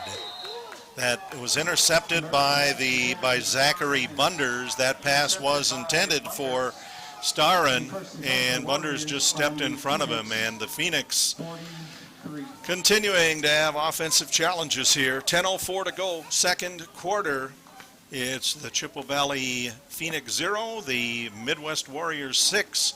You're watching Chippewa Valley Phoenix football on NLWN 2. Last week, Brandon met a girl on a dating app. One day after work, he finally found the courage to ask her out. No answer. He started to panic, Was he being too pushy? Maybe it was too Hey, sorry I didn't respond. I was driving. I would love to go on a date. How does tonight sound?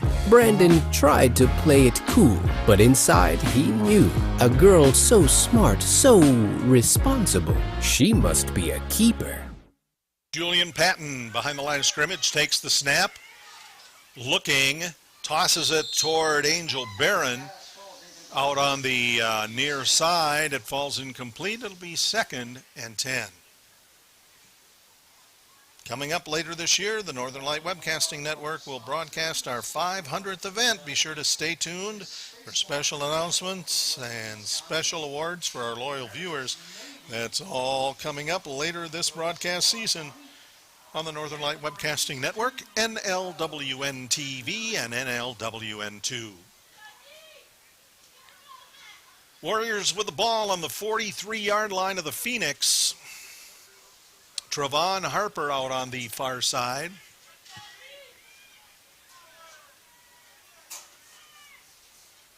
Julian Patton takes the snap, fakes a handoff. He's going to throw, looking down toward the near sidelines, wide open, but it is incomplete. Angel Barron was out of bounds down at about the 10-yard line. That was good coverage on the play by the Phoenix Chris Lipscomb.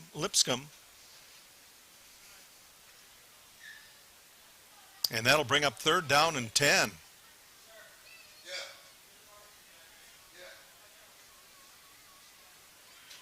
Line of scrimmage is the 43-yard line of the Phoenix. 9:47 to go in the second quarter. We'd like to thank our food truck today, the Brick House Bar and Grill Smoke Mobile, out on the concourse for your delectable taste buds. Here we go. Julian Patton fires over the middle, and that one intended for Javon Presley, and that went through his hands into the turf. Incomplete. It's going to be 4th and 10 for the Warriors.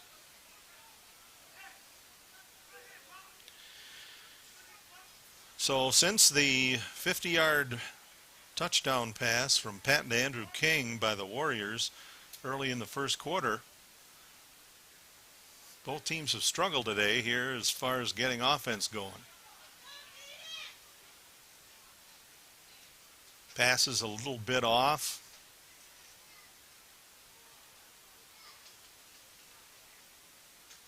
So punting for the Warriors. Carrington Johnson gets an end-over-end kickoff. It's going to take a bounce at the 10, and the Phoenix are going to let it bounce into the end zone for a touchback. There's a penalty flag, though.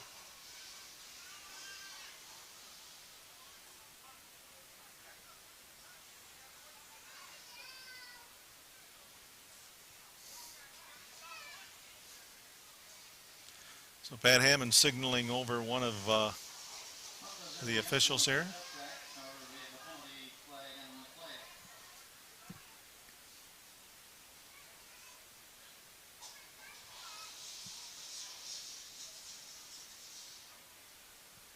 And we'll get the word from the referee. Looking into, not roughing the kicker, you pushed into it. It's going to be a 5-yard penalty, still 4th down. So the Warriors are going to kick it again. Phoenix ran into the kicker. Going to move it a little closer to the Phoenix end zone. It'll put the ball at the 38-yard line.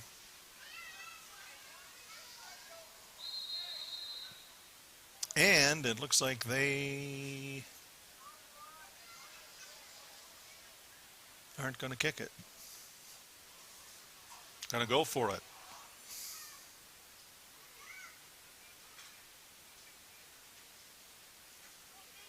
So quarterback Julian Patton on the field now. Carrington Johnson in the backfield with him. And Johnson takes the handoff, and he is knocked down at the 38-yard line. That'll be short. First man to get there for the Phoenix Well, he's wearing number 11. I'm not sure who that is. So it'll be 1st and 10 for the Phoenix.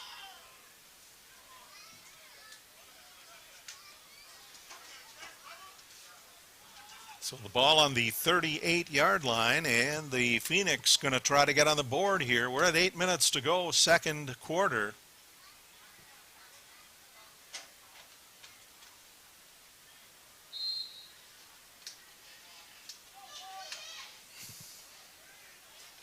Starren wide on the near side, Hughesby on the far side.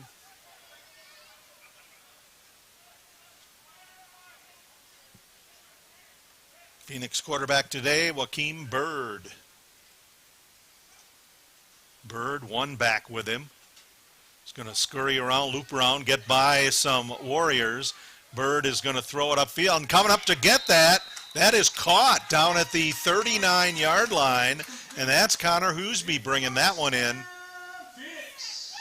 And that's going to be a 1st and 10 for Chippewa Valley, 39-yard line of the Warriors.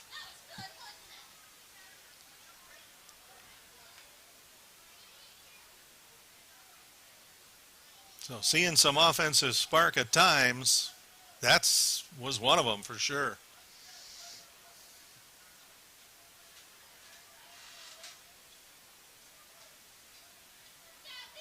First and 10. Preston Buss, the running back, moves from right to left. The side of Bird.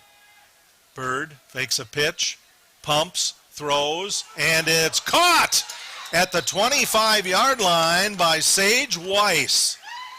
And that's enough for a Phoenix first down. So Phoenix on the move here at 6:35 to go in the second quarter.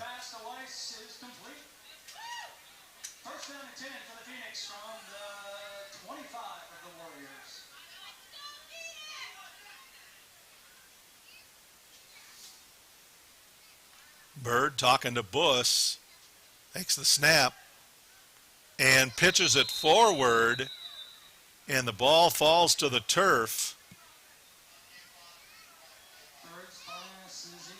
So it'll be third down on the incomplete pass. Kind of shoveled past it, touched the intended receiver's hands, and then fell out.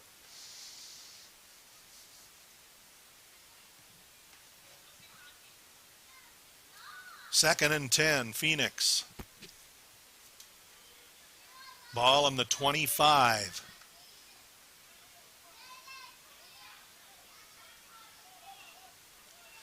Starren out far side. Bird throwing toward the end zone. Starren's there. Ball tipped by the Warriors, and they intercept it. Coming out of the end zone with it is number 6, Andrew King, and King finally wrestled down at the 10-yard line.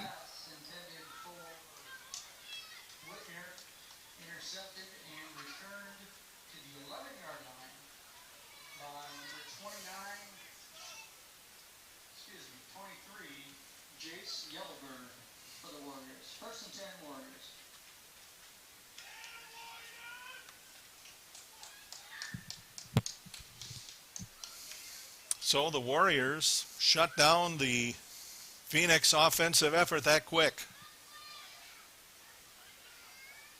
Going for Starren in the corner, and it was tipped. And actually that went to Drexel Wilson, I think, or Jackson coming out of there.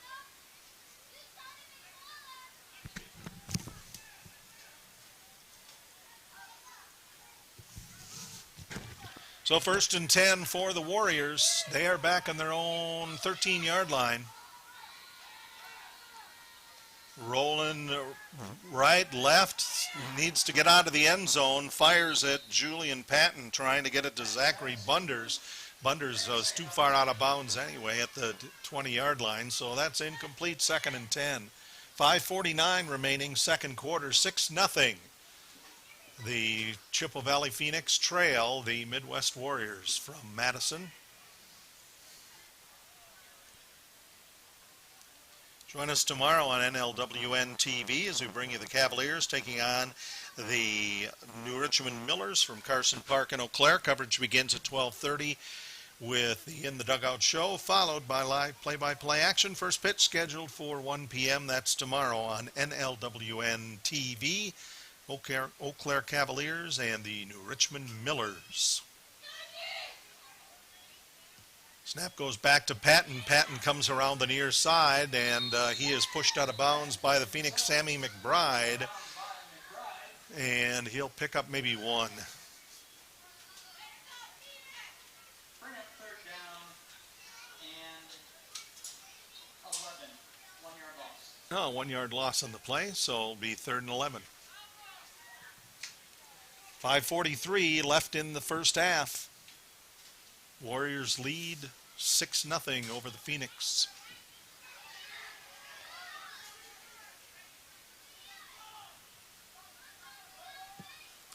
Zach Bunder's the wide out on the far side. Near side, it's Andrew King. Julian Patton looking around for the Warriors, takes the snap. Fires out in the flat at about the 21-yard line and completes it to his intended receiver. That's Trevon Harper. He was tackled on the play by Charles Harris and another Phoenix player.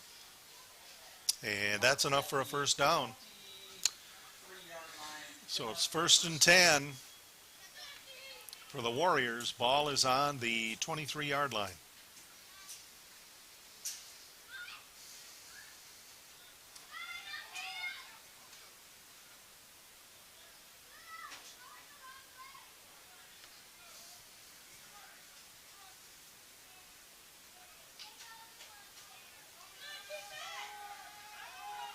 Handoff goes to Junior Chambers. Chambers coming around on that left side. Nope, check that. That's Joanne Parchman.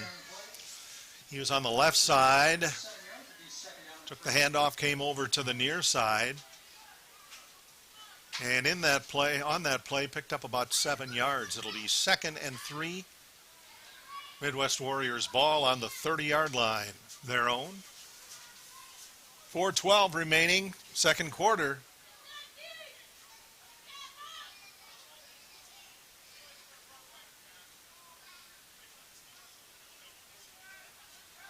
Dropping back, Patton. Patton throws over the middle, and it's caught at midfield by Trevon Harper. He was covered like a blanket like by Joaquin Bird, but still managed to grab that at midfield. And that's a big gain for the Warriors. Ball is now on the 48 of the Phoenix. 1st and 10, 3.5 minutes remain here in the first half. We invite you to stay tuned for our halftime programming. Coming up in a bit here. 1st and 10 from the 48. Julian Patton. Long count, looking around. Wide out on a slot on each side, takes the snap. He's going to hand the ball off to his lone back, that's William Brewer. Brewer ends up losing a couple.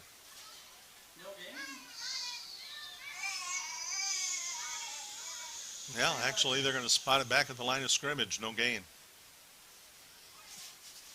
2nd and 10, 2:45 remaining second quarter.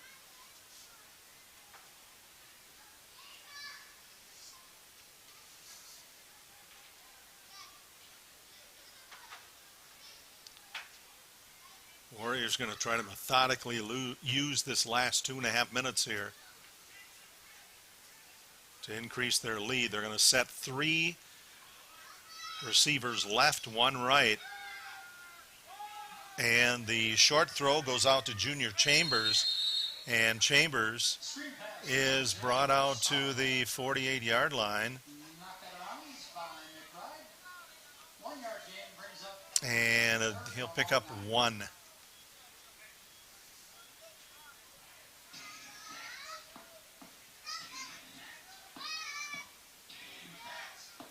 Third down and 9. 2 minutes remaining in the second quarter. And the 2-minute warning goes to both benches. We will take a break here. You're watching Chippewa Valley Phoenix Football on NLWN2. When I was in foster care, I never knew when I would have to move. So I always had my suitcase ready to go. Then one day, I was adopted. My new parents opened their hearts and home to me. My parents cook my favorite breakfast for me every morning. My parents take me on trips I never thought I would go on. They gave me a home and an even better reason to use that suitcase. My parents aren't perfect, but they're perfect for me.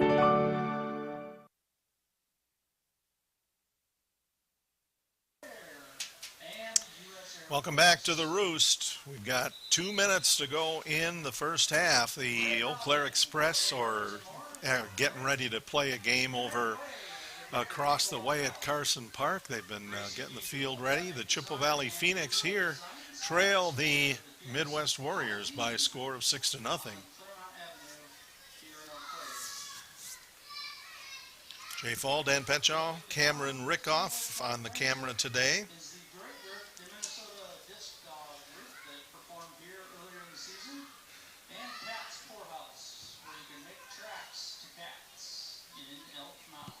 And some of the linemen for the Warriors talking to the officials. Ball resting on the 48. 3rd and 9.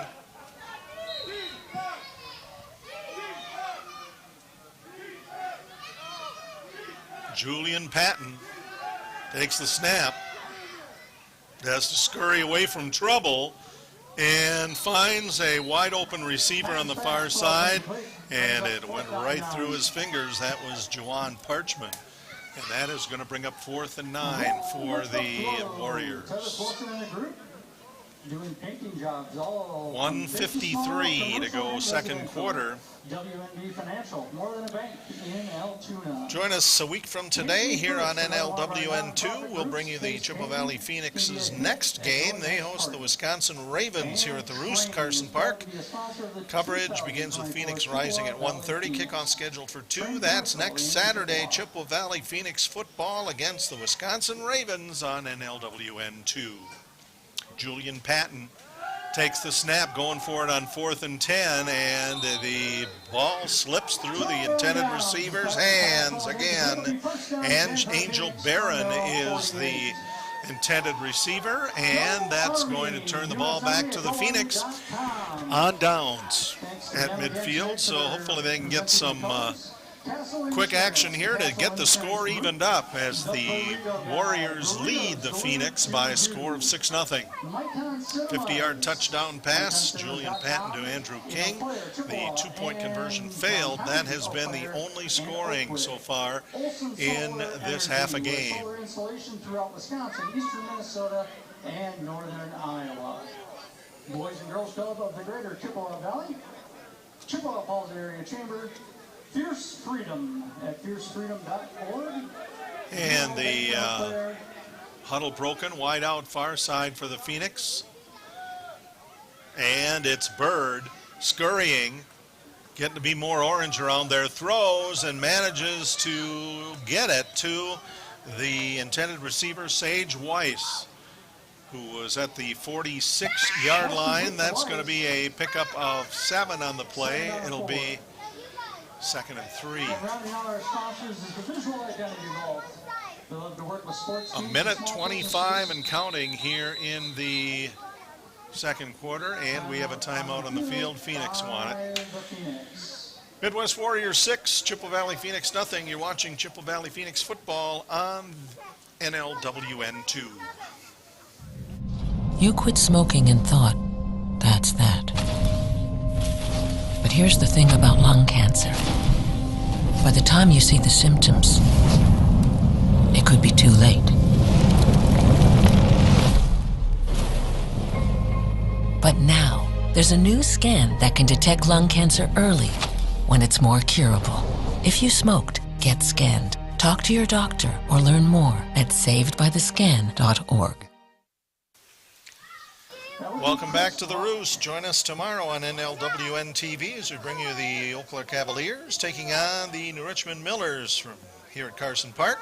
Coverage begins at 12:30 with the In the Dugout show, followed by live play-by-play action. First pitch scheduled for 1.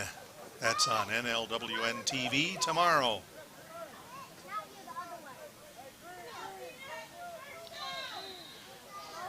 Phoenix with the ball, 2nd and 4 on the 46 of the Warriors.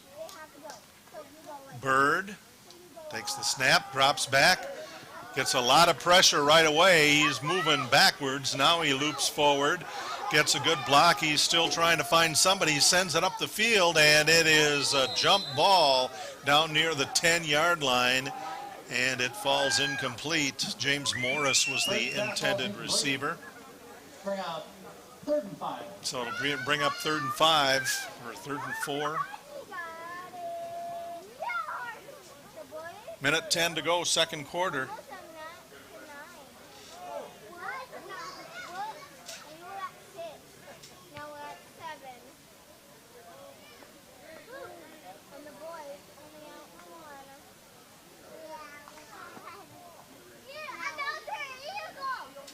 Phoenix coming back to the line. Demetrius Bennett is the wide out here on the near side. Joaquin Bird gets a snap. Being pursued. Throws. Incomplete, intended for Sage Weiss. Brings up 4th down. And it'll bring up 4th down. 4 yards to go, 1:01 remaining in the second quarter.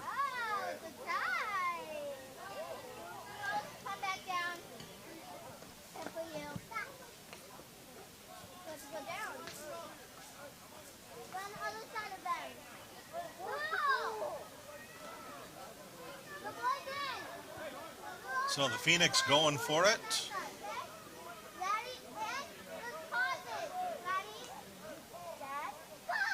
Joaquin Bird, one lone back, and then the right side of the line goes flying into Warriors territory. Let's see who got the movement going.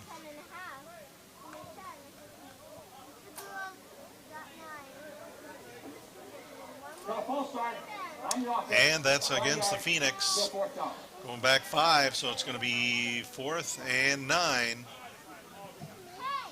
Penalty against the Phoenix. 4th and 9. 6-0, Midwest Warriors lead.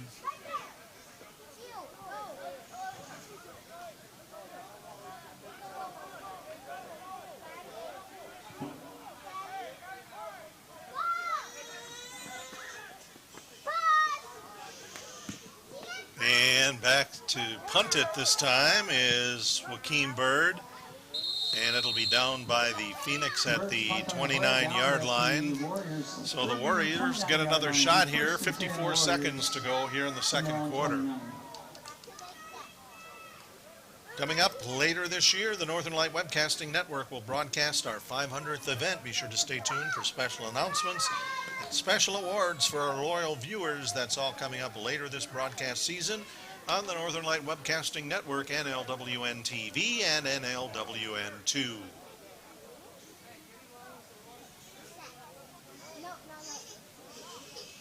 So officials setting the chains back to the 29-yard line.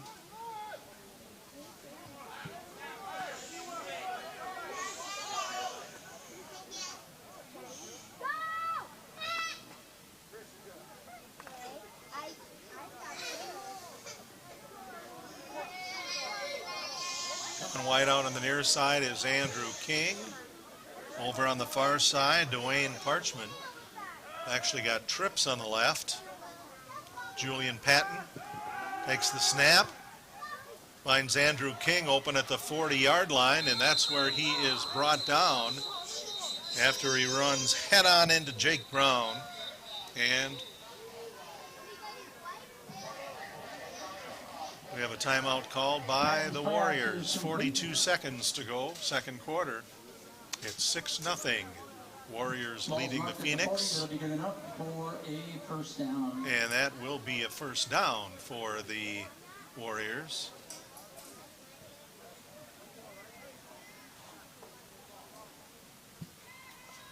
And they changed their mind on the timeout, or?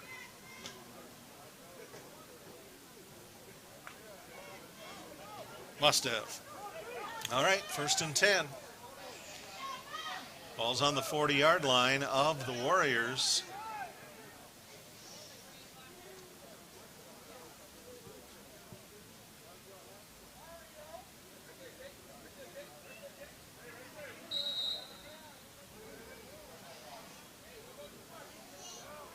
Quarterback is Julian Patton. Takes a snap.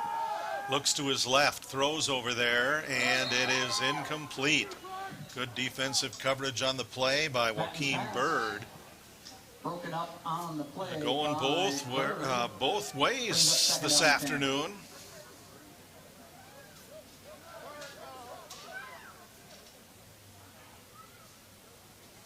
Second and 10, 41 seconds to go, second quarter.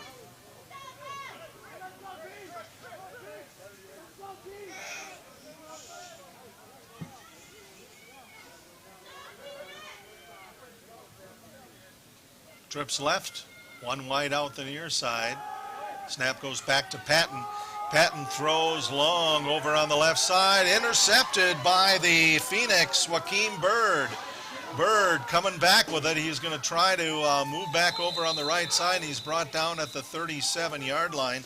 He ended up being stopped on the play by Tyshawn Mitchell. And so the Phoenix with another attempt here, 28 seconds to go here in the second quarter. 6-0 Warriors with the lead.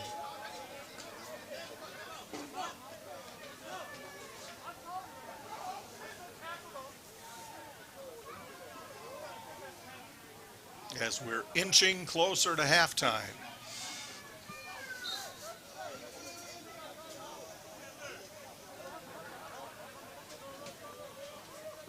Warriors ready. Patton standing back of the 30.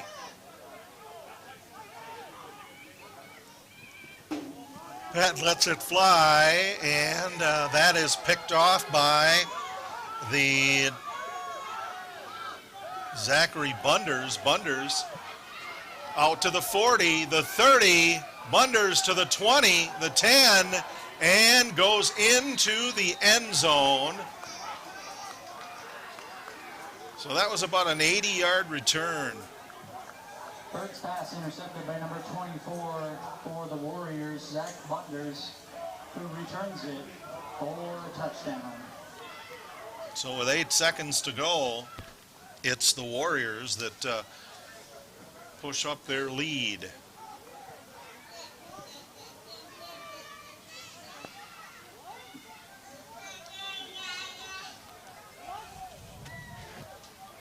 So we'll have a 2-point conversion attempt here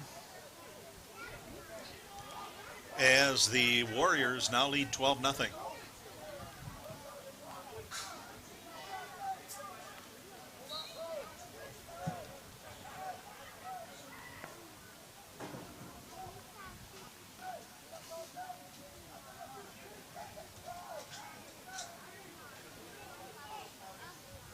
And umbrellas coming out as you see raindrops here on the windows at the Roost press box.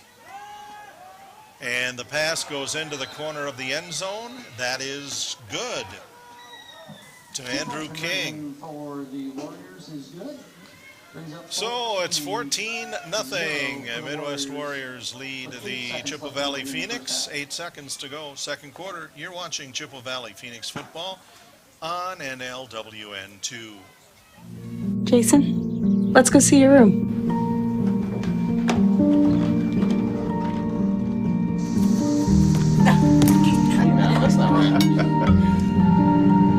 How was it? Is it good?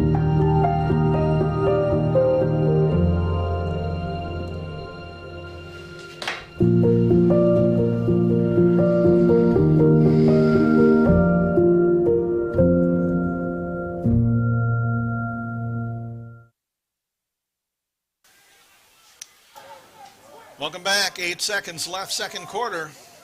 We're at the Roost, Carson Park football field in Eau Claire. It's the Midwest Warriors leading the Chippewa Valley Phoenix 14-0. Warriors getting set to kick off to the Phoenix.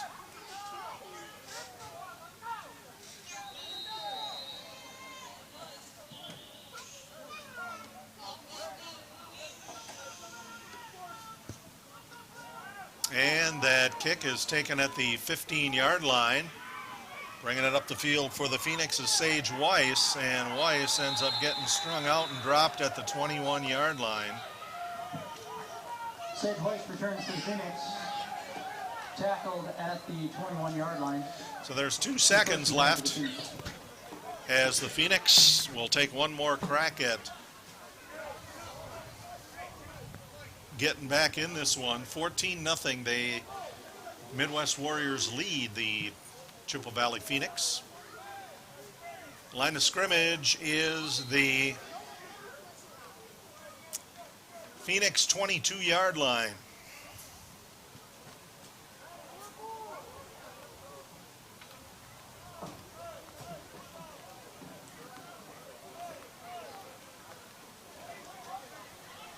And it looks like the Phoenix are just setting up to snap this one and end the first half here.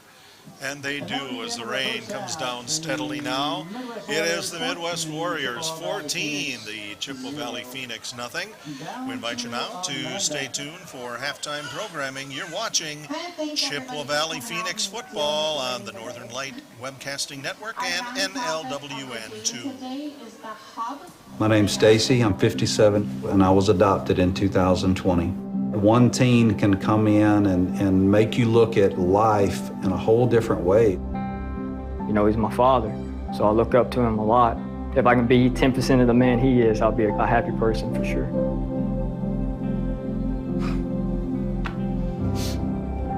Learn about adopting a teen from foster care. You can't imagine the reward. Visit adoptuskids.org. Time now for Phoenix Halftime with this week's Phoenix Profile and other halftime entertainment. That's all coming up after this brief timeout.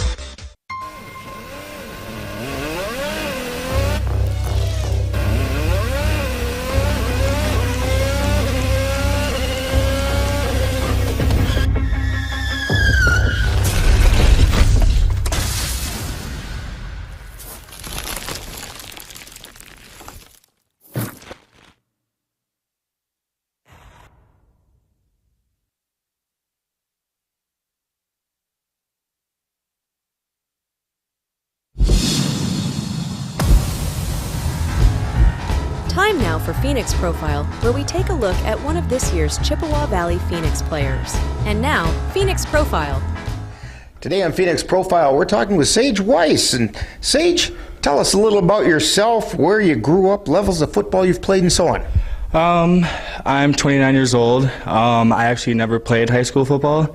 Parents were kind of disappointed in me because, they knew I had some talent, but I was too busy, doing other things. So after that, I realized that there was semi-pro in Eau Claire, which was the crush. So I went out and tried out when I was about 18 and stuck with it ever since. So I'm 29 now, so it's been a haul.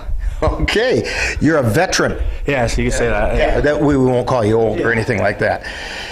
All right, so so what's the most exciting thing that you've learned about this year's Phoenix team?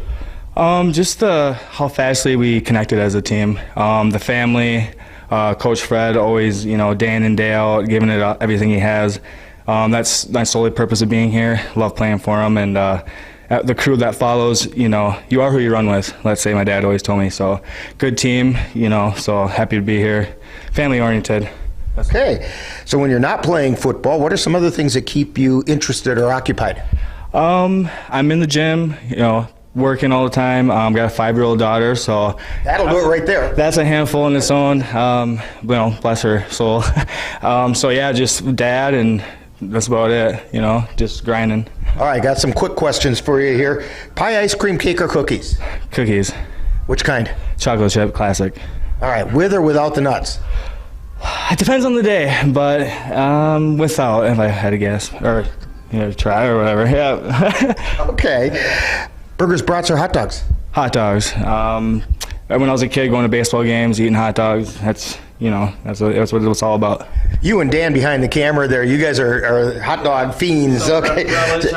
I was going to say, what do you want on that dog? Oh, mustard, relish, ketchup. I mean, whatever's on. Load her up, right? Chili, whatever. Whatever you got. Your favorite NFL team? Minnesota Vikings. Okay. If you could sit down and have dinner with any NFL player, past or present, alive or dead, whatever, who would that be and why? Oh, boy. I mean, currently right now is Justin Jefferson. I mean, he's just, saying no, there's no words. I mean, everyone knows, you say the name, he's up here. So to learn some things from him would be, amazing. Brett Favre is always up there because my dad just absolutely loved him growing up. So that would be a good one too. Okay, now, if you had a superpower, what do you think that might be and why? Superpower. Super speed speaks for itself. Okay, that helps you get open, doesn't it? Oh, yeah, touchdowns for days. Now, if you had super speed, you have to have a superhero name to go with that. So what's Sage's superhero name? Oh, man. I don't know, you got me. Something to go with. My daughter always calls me Sonic, so I gotta go with that one. All right, Sonic. Sonic Sage. Yeah, Sonic Sage. There we go. We're talking with Sage Weiss today on Phoenix Profile. And how about a shout out to your family and those fans that are coming to support you? Shout out to my brothers, my dad. He's always there every game supporting. My girlfriend, my daughter, always being there for me. Win or lose, support. Thanks, guys. So when those guys or other people come... Of course. Sorry, Mom. Yeah, don't leave Mom out. Yeah, sorry. Yeah, love you, Mom. So when these folks come to a Phoenix game, what number do you wear and where are they going to find you on the field? Number 4, kind of hard to see, and a slot receiver or some defense, safety, corner. Okay. All right. We want to thank Sage Weiss for joining us today on Phoenix Profile. Coming up next, more Phoenix Halftime. You've been tuned to Phoenix Profile with a look at one of this season's Chippewa Valley Phoenix players. This has been a presentation of NLWN 2. Stay tuned. Coming up is more Phoenix Halftime.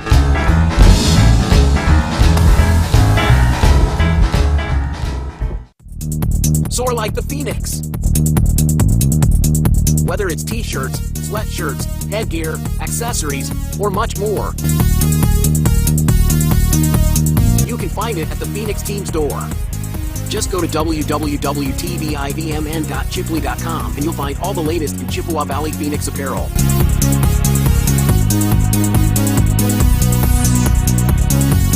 Show how you're ready to soar with the Phoenix at the Phoenix Team Store. Don't stop.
Don't stop. Don't stop.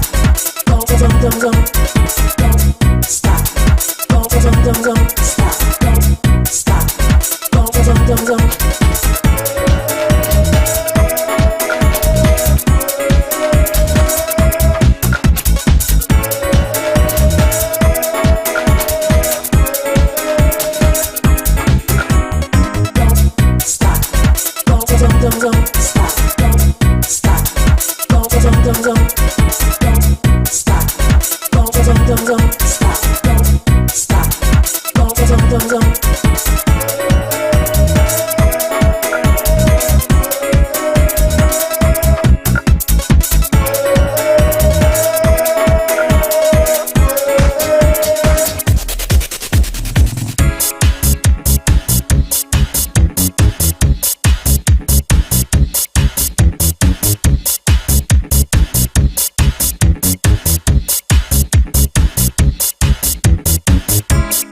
Don't. Don't stop.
Stop.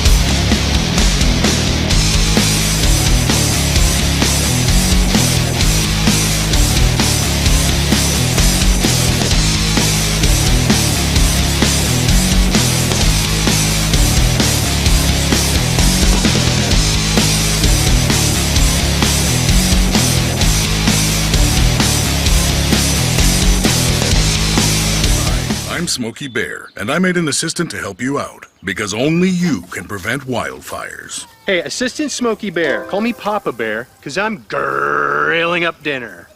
Do you get it? Yes, good job. So, what should I do with all these coals? Don't just toss them out. Put them in a metal container because those embers can start a wildfire. I understand. The stakes are high. Ha ha ha ha. See, Smokey thinks I'm funny. You've been tuned to Phoenix Halftime. Stay tuned. Coming up is more live Chippewa Valley Phoenix Football.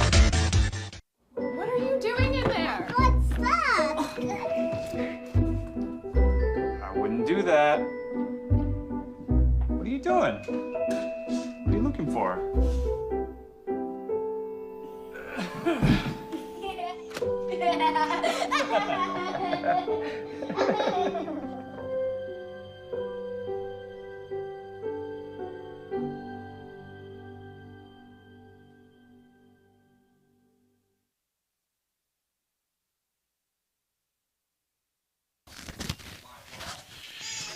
Welcome back to the Roost, Carson Park in Eau Claire. At halftime, the Midwest Warriors are leading the Chippewa Valley Phoenix by a score of 14-0. It started out with, in the first quarter, at 12:36 remaining, a 50-yard pass from Julian Patton to Andrew King for the Warriors. The two-point attempt failed. In one, it was 6-0. But then in the waning seconds of the second half, or the second quarter, an 80-yard interception return by Zach Bunders of the Warriors. The two-point conversion from Patton to King was good, and we have our halftime score, 14-0, Midwest Warriors. Well, we're enjoying a rugby match here that just got done in halftime while both of the teams were talking, and we will take a break and be back with the second half kickoff. That's coming your way shortly. You're watching Chippewa Valley Phoenix Football on NLWN 2. When your energy costs going up get you down, it's time to contact Olson Solar Energy with offices in Altoona, Onalaska, and Wausau. Olson Solar Energy will be happy to provide a free solar evaluation of your home. Then, Olson Solar Energy will design a system that is designed to cover 100% to 120% of your current annual electric usage. Give Olson Solar Energy a call in Altoona at 715-318-5552 and see how Olson Solar Energy can make solar energy work for you. Mom's Restaurant and Pub in Colfax has just what you need when you have that craving for a home-cooked meal the way Mom used to make it. Mom's is open from 7 a.m. to 3 p.m. daily and until 9 on Fridays with a complete breakfast menu. Lunch includes sandwiches, salads, wraps, and burgers, along with Mom's comfort food favorites, and don't forget dinner on Fridays with Mom's famous fish fry. The coffee always hot, the breakfast always delicious, and lunch puts a smile on your face. 225 Bremer Avenue, Colfax. Call 715-962-4617. That's Mom's Restaurant and Pub in Colfax.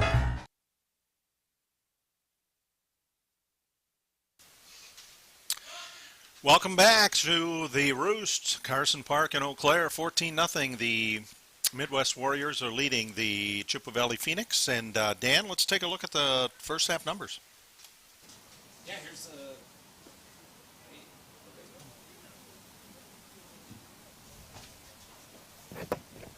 Here's the scores right now for the Warriors. They got three yards of rushing, and they got 79 yards of passing. For the Phoenix, they got 3 yards rushing and 86 yards passing. So it's a pretty even game, just a bunch of turnovers, and both defenses are playing tough. So it'll be interesting to see if the teams change their ways here in the second half. Maybe go to ground game for the Warriors, but the Phoenix are going to have to pick it up on offense. Yeah, it seems like a bunch of passes on both sides were off. Quite a few, several turnovers and that sort of thing. So get those cleaned up here, and Phoenix can get back into this one. 14-0. The Warriors are leading the Chippewa Valley Phoenix, and they are they're coming out on the field right now. So here we go.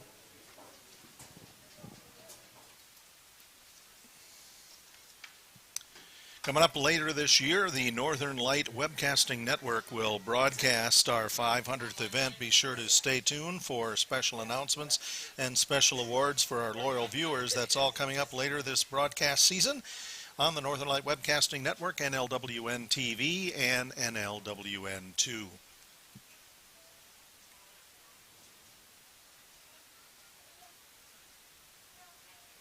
Well, we're going to give some time here for both teams to get a little more warmed up here before we get started. You're watching Chippewa Valley Phoenix Football on NLWN 2.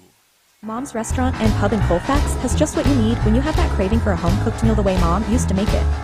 Mom's is open from 7 a.m. to 3 p.m. daily and until 9 on Fridays with a complete breakfast menu.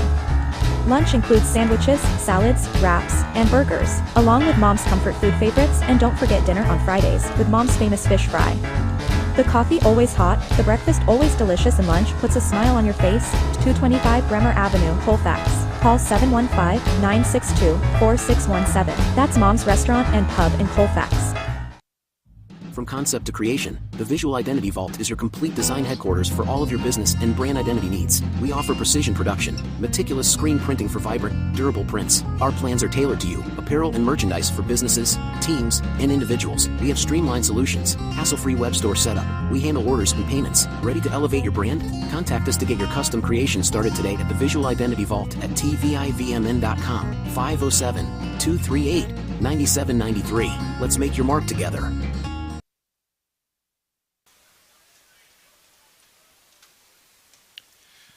Welcome back to the Roost. We're set to begin the second half of this afternoon's game. The Chippewa Valley Phoenix trailing the Midwest Warriors by a score of 14-0. Chippewa Valley is going to receive the second half kickoff. They're wearing white off to the left. They'll be moving left to right, and the Phoenix, of course, the other way. Phoenix has the ball teed up and ready to go.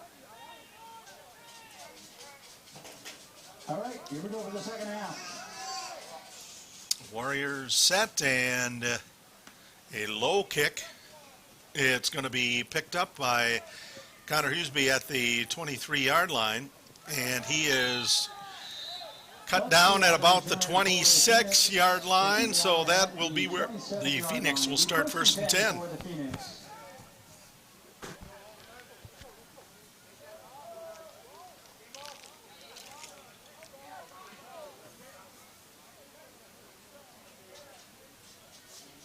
So a couple of big plays have gotten the Midwest Warriors on the board. A 50-yard touchdown pass from Julian Patton and Andrew King, and then an 80-yard interception return by Zach Bunders. So the line of scrimmage is the 30 or the 27-yard line. Thank you, Warriors. We'll work to find out where our third guy went.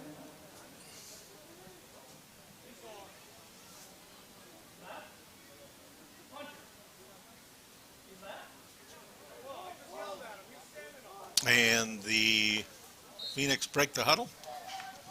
Chain guy is on his way over there, Warriors. And single wide out far side, as well as near side. Huseby on the near side. And it's Starrin on the far side. Snap goes to Bird, and then Bird hands it off to Preston Buss, and Buss is stopped at the line of scrimmage. He's tackled on the play by Drexel Jackson of the Warriors. He ends up losing 3 on the play. It'll be second and 13. 14-24 and counting, third quarter. Phoenix trail the Warriors 14-0.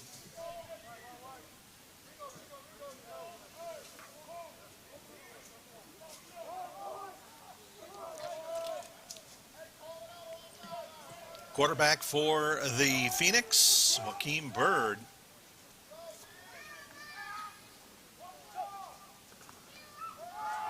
And actually the ball snapped short to Charles Harris, and then Harris makes a pass attempt up the field to Chandler Starrin, and it falls incomplete.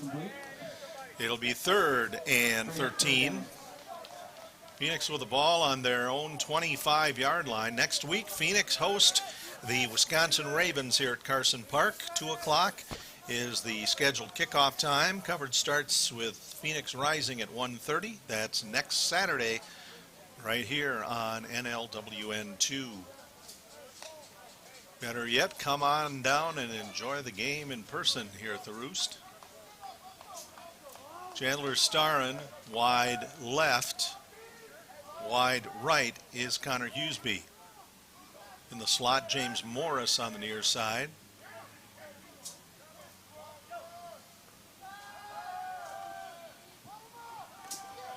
And Harris now playing at quarterback. He's sacked by Run Barlow and others, and that's another loss for the Phoenix.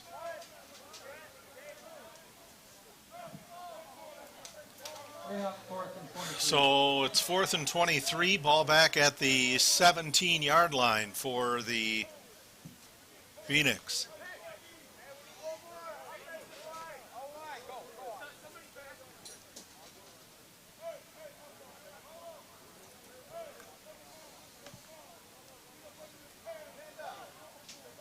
So the Phoenix trying to generate some, well, actually they're going to end up punting it away here.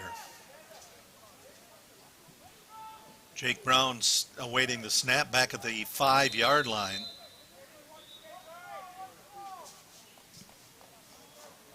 $12:50 remaining. Delay a game, 5 yards, still 4th down.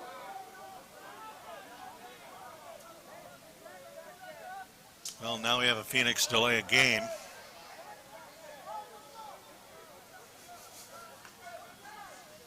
Kind of a tough start here to the second half.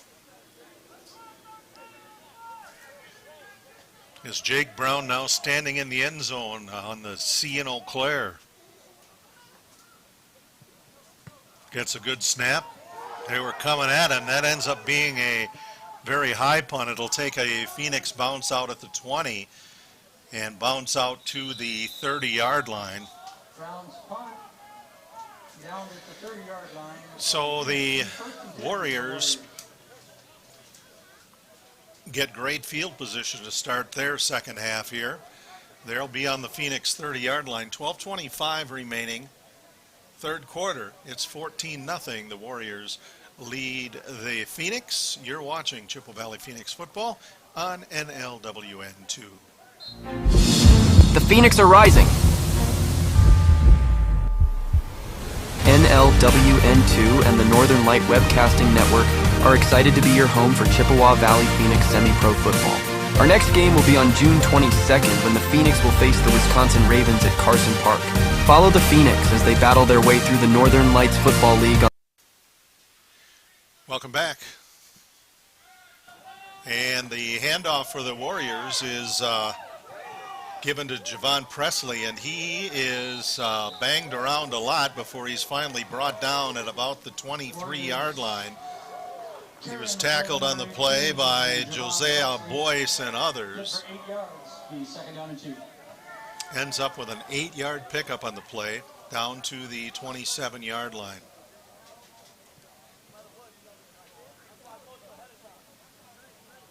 So it'll be 2nd down and 2. Warriors with the lead and the ball. 11:48 remaining, third quarter.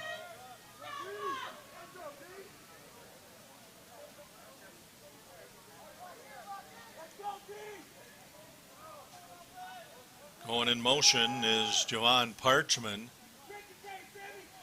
And he gets the handoff, and he's strung out and brought down, getting it about halfway there, down to the 21. 1 yard carry on the play. Brings up 3rd and 2.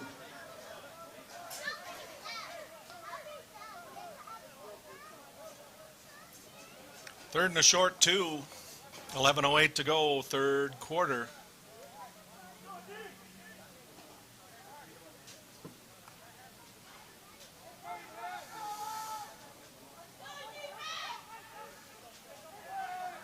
King split wide left. Harper wide right. Handoff goes to William Brewer, and he barrels up the middle. He's pulled backwards, but I think had forward progress for the Warriors' first down. Carry on the play by the Warriors. Let's see what, well, they haven't moved the chains yet. Ball is right on the 20-yard line. Used to be fourth down and Fourth and inches.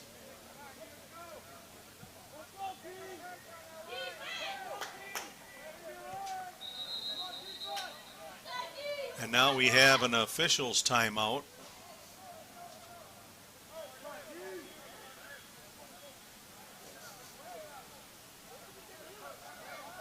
And we're going to measure, or the officials are going to measure.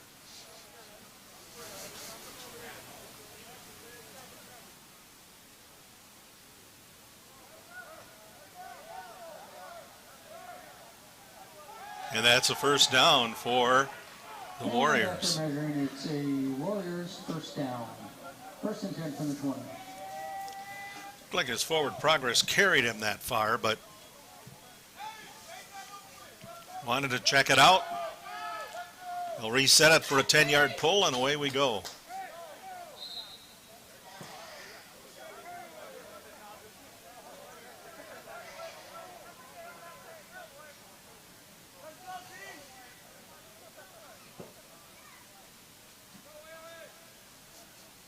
Warriors bring in a 4-0 record here. The Phoenix are 5-2.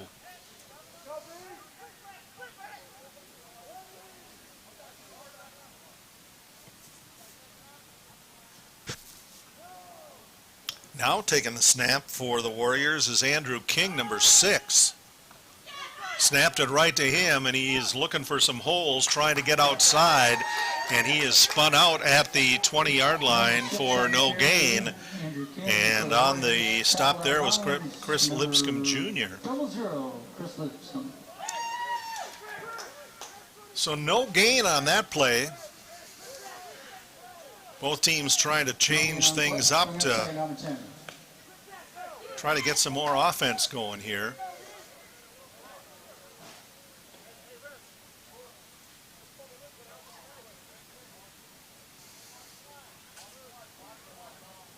Long discussion in the huddle.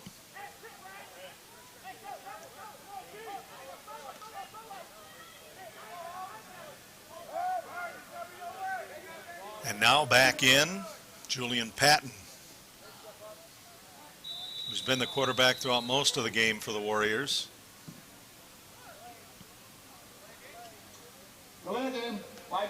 And now a 5-yard penalty going against the Warriors. Ran out of play clock. 5-yard penalty against the Warriors. 8:18 to go here in the third quarter.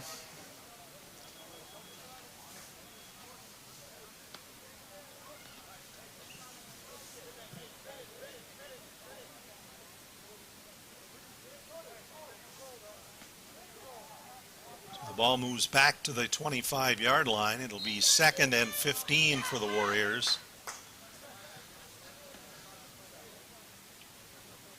Looking to use up time, but didn't use it wisely on that one. Patton, the quarterback. Javon Presley is the running back off to his left. 3-step drop, firing for the corner of the end zone, and the receiver fell down. And trying to plead his case for an interference call, but nonetheless, it's been raining. It's slippery out there. So closest man to the ball was the Phoenix's Joaquin Bird. 7:55 left, second quarter. It's 14-0 Warriors.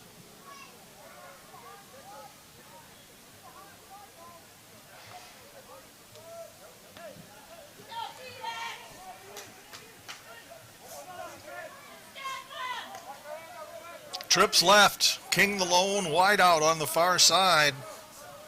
Julian Patton takes the snap, 3-step drop, looking over the middle, pumps once, and a flag dropped in the backfield, and he finds receiver Juwan Parchman, and Parchman gets away from the grip of the Phoenix and he gets into the end zone, but let's see what this penalty flag is all about. Penalty flag on the play. Gonna hold back here on a scramble, 10 yards. Okay, so that's not going to be a touchdown, a holding penalty against the Warriors. 10-yard penalty. And that will push them back another 10 yards, so they're going to be looking at 3rd and 25 on this one.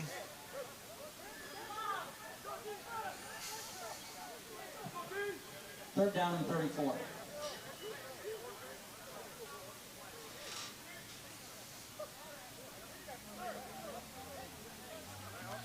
Ball resting on the 35.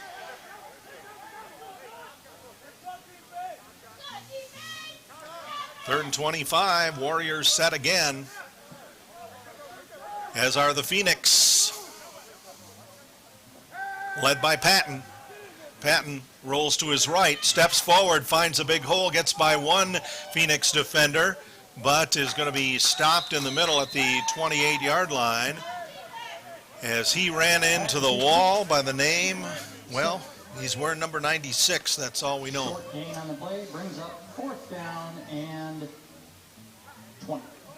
It'll be 4th and about 20 for the Warriors as they are on the 29-yard line of the Phoenix.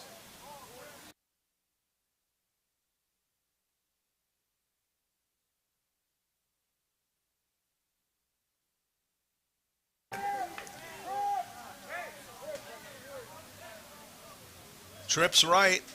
On the left is Parchman. Dropping back. Patton looking to get rid of it. Throws and finds a receiver. Open on the right side. Loops back. Now he's inside where he needs to get to be by the 4th down. That's Andrew King. And King ends up there. The officials say that was... it was downed on the play at the 9-yard line. And the Phoenix arguing that should, they wanted a loose ball, a fumble on that one. But the ball's going to end up on the 9-yard line. 1st and goal at the 9 for the Warriors.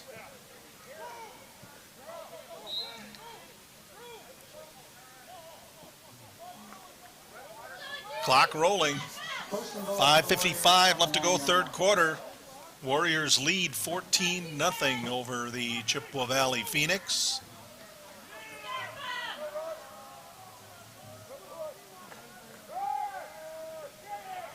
And handoff goes right up the middle, and the Phoenix close in.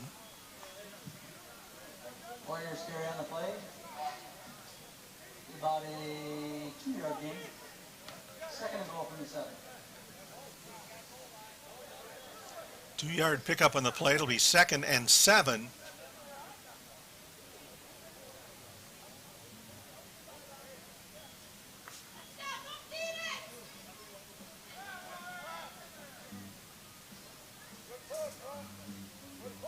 Same set for the Warriors. Patton sets them down. And throwing for the corner of the end zone, nearly picked off by Chris Lipscomb Jr. That was intended for Juwan Parchman. And that'll bring up 3rd down. 3rd down and goal from the 7. 3rd and goal at the 7. 4:56 to go, 3rd quarter.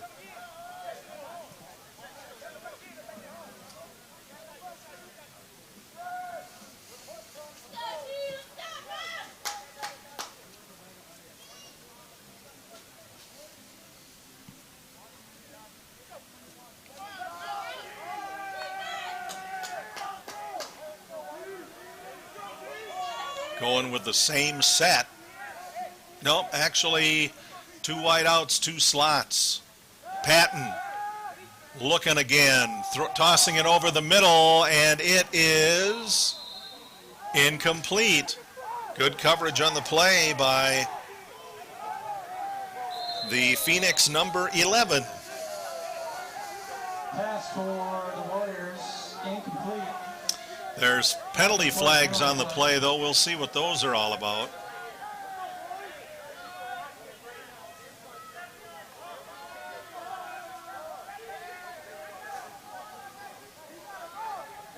Pat Hammond coming forward. Conduct on the Orange 15-yard penalty.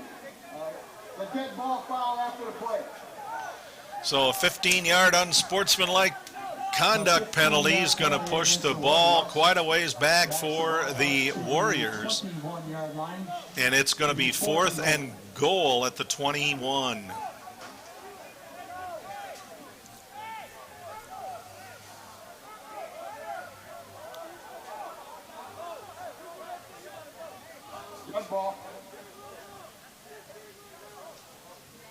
So now the officials picking up their flags here. Number 6 is gone for the game. Oh, and it looks like it's, was it number 50 you said?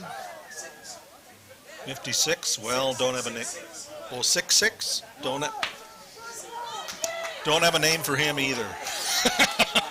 Any of those numbers. Number 6. Number 6, Andrew King. That would be very, very costly for the Warriors.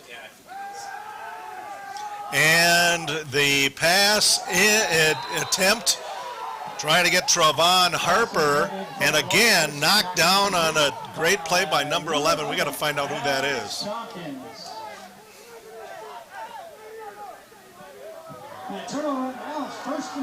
And that's going to be a turnover on downs to the Phoenix.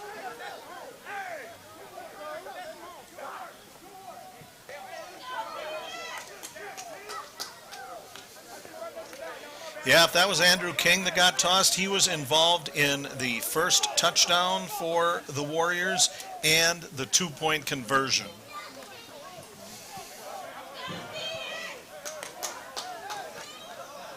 So the Phoenix are going to start on their own 22-yard line.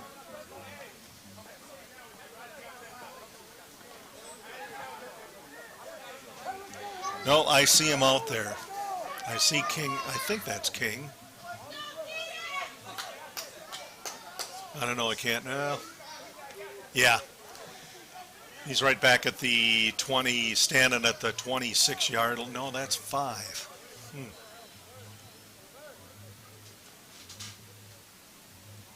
Well, the officials talking to members of both teams here. And Hammond just ended up talking with head coach Phil Waters.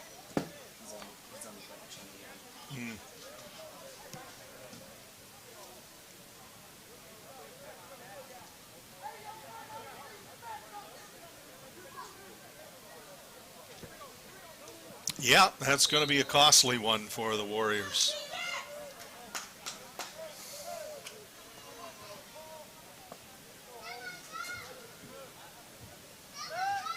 So Charles Harris is going to take the snap for the Phoenix.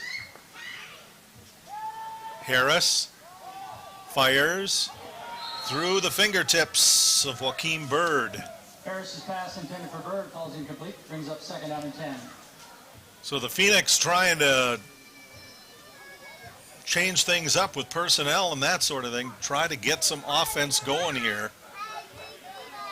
Phoenix has not yet scored today. 14-0, the Midwest Warriors lead.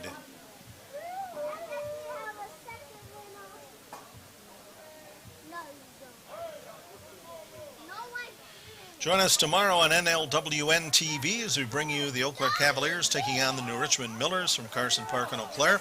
Coverage begins at 12:30 with the In the Dugout show, followed by live play-by-play action. First pitch is scheduled for 1 p.m.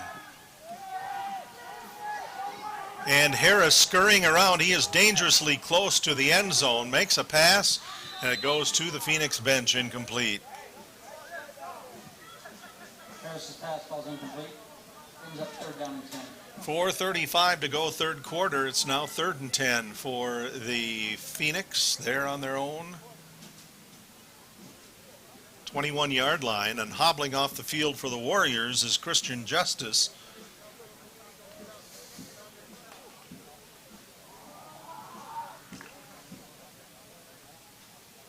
Phoenix break the huddle. Coming to the near side is Chandler Starrin. In the slot is James Morris. Charles Harris still in the quarterback spot. It looks like Akeem Bird moved to the wideout on the left side. And Harris trying to take it himself and nearly lost the ball. He was having trouble back there, and he is sacked back at the 11-yard line. Fumble on the play, recovered by Harris for the Phoenix. So Harris recovered his own fumble and ended up losing quite a bit of yardage in the process. 4th and long. Line of scrimmage is back at the 12-yard line.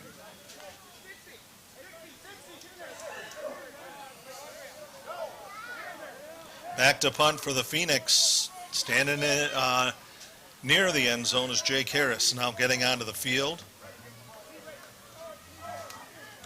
Number 60.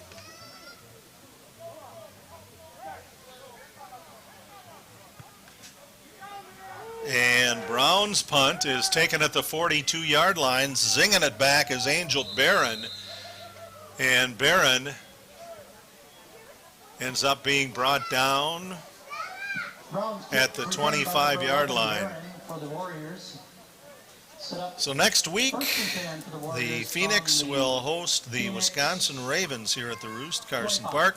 Coverage begins at 1:30 with Phoenix Rising, and the kickoff is scheduled for 2. That's Chippewa Valley Phoenix Football a week from today, next Saturday on NLWN 2.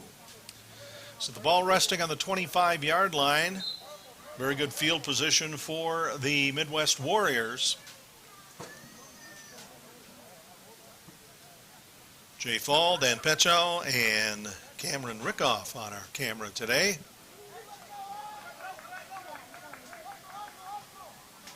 Trevon Harper, the wideout on the far side. Going in motion, Reggie Sowell. And the handoff goes to Javon Presley. Presley spinning around, spun by one Phoenix defender before falling down at about the 10. Going to be 1st and 10 from the 12-yard So line. it will be on the 12-yard line, 1st and 10 for the Warriors. 3 minutes remaining, third quarter. Chippewa Valley Phoenix being shut out right now, 14-0 by the Midwest Warriors. Trips left, one out on the right. Quarterback still Julian Patton. Patton hands the ball off to Javon Presley up the middle. He'll get a couple to the 10. He's met on the play by Jake Brown and Waylon Nicious for the Express. 2nd and 8. Coming up later this year, the Northern Light Webcasting Network will broadcast our 500th event. Be sure to stay tuned for special announcements and special awards for our loyal viewers. That's all coming up later this broadcast season on the Northern Light Webcasting Network, NLWN TV and NLWN 2. Pass floated for the end zone on the coverage for the Phoenix was Akeem Bird. And he's the intended receiver not getting up very quickly. Ended up with his helmet off. That's Juwan Parchman. And as a reminder for those that are patronizing our beer tent, beer sales end at the beginning of the 4th quarter. Stock up now. Quarterback Julian Patton. 3rd down and 8 for the Warriors. Takes the snap, looks, going to throw to the corner of the end zone, and wide open for the touchdown is Reggie Sowell. Patton's pass is complete to number 9, Tyshawn Mitchell. Correction, Tyshawn Mitchell caught that ball.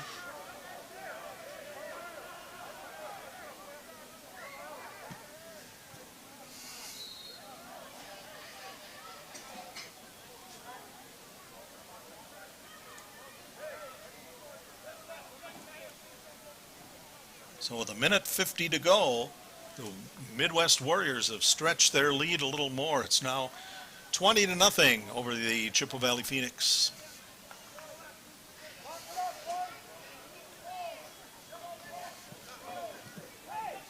Attempting another 2-point conversion. Julian Patton up underneath center. Fakes a pitch. Is going to loop around the near side. Gets away from the Phoenix and takes it in by himself. So the 2-point conversion is good for Patton. And with 1:43 to go in the third quarter, the Midwest Warriors lead the Chippewa Valley Phoenix by a score of 22-0. You're watching Chippewa Valley Phoenix football on NLWN 2. If your estate isn't looking quite estate-like, let Midwest Environmental Consultants landscape your estate right up to snuff with installation of retaining walls, brick patios, foundation planting beds, and so much more. Then they'll keep it that way with their expert lawn care service. Call Midwest Environmental Consultants at 608-468-2067. Let Midwest Environmental Consultants help make your estate the showplace of the neighborhood. Yeah, I think one of the things us veterans are hoping for is soon the cabin will be built. It's going to be amazing to be able to come to a place like this and stay at a cabin with amazing people, animals, a view, and get away from it all. Country Haven Farms is fundraising to complete our cabin, giving Wisconsin veterans and their families a much-needed escape in the Northwoods. Donations of any amount are encouraged and sponsorships are available at all levels. To make a donation or sponsorship, please visit our website or give us a call. Welcome back. Coming back with the kickoff return is Joaquin Bird.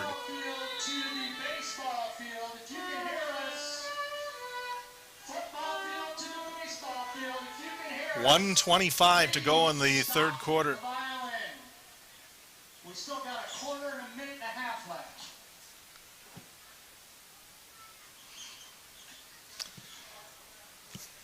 Interesting day.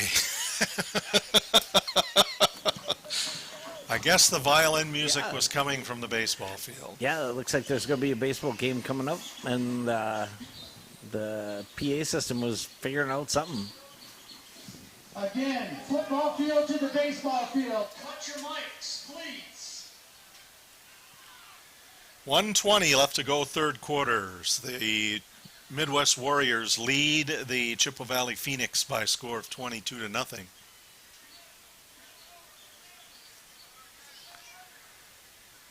Phoenix are going to try to get rid of that goose egg here. Charles Harris is at quarterback. One lone setback.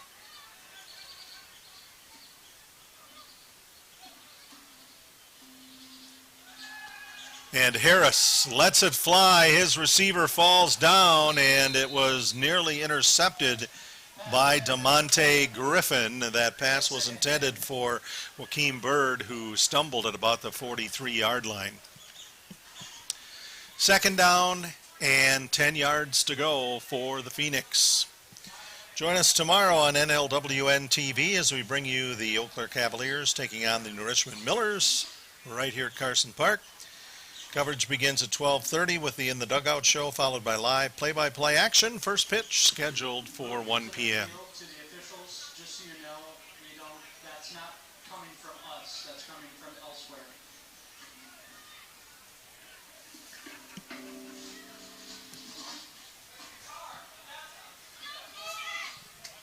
$1:14 to go, third quarter. And again, Charles Harris.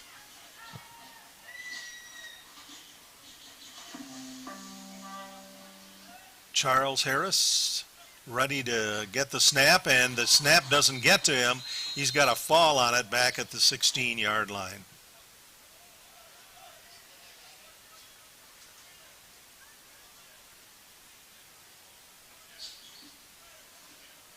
So it goes further back for the Phoenix. Line of scrimmage is now looks like the 17-yard line. So it'll be 3rd and 21.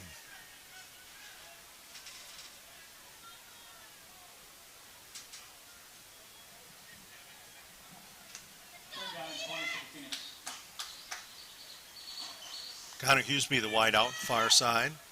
In the slot, Bird. Near slide, it's Morris in the slot. Then the wide out's Demetrius Bennett.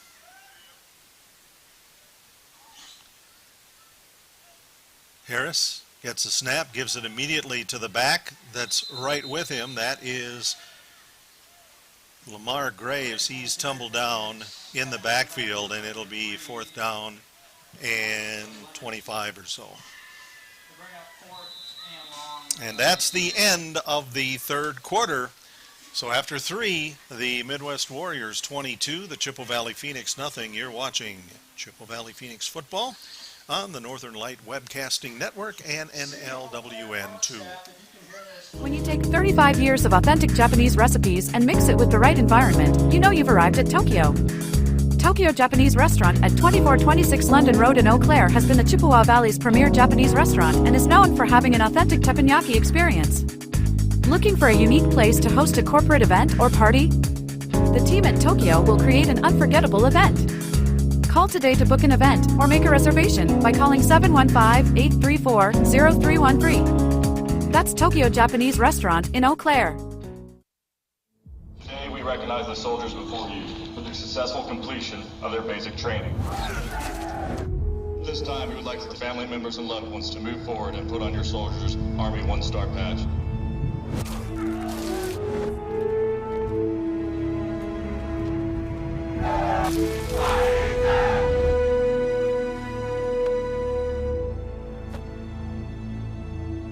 Proud of you.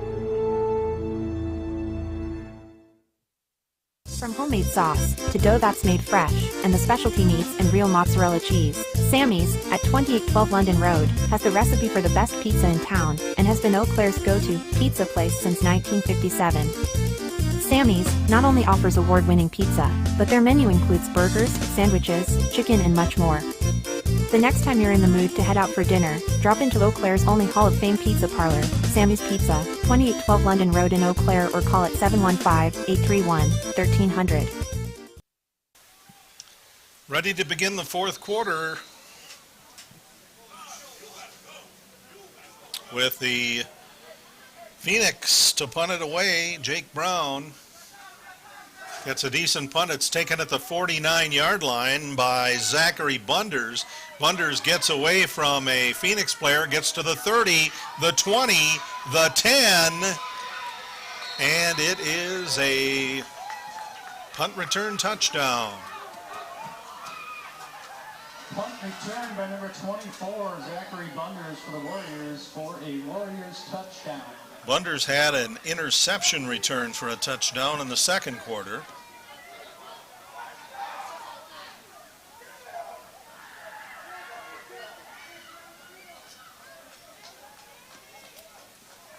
And we've got a Phoenix player down.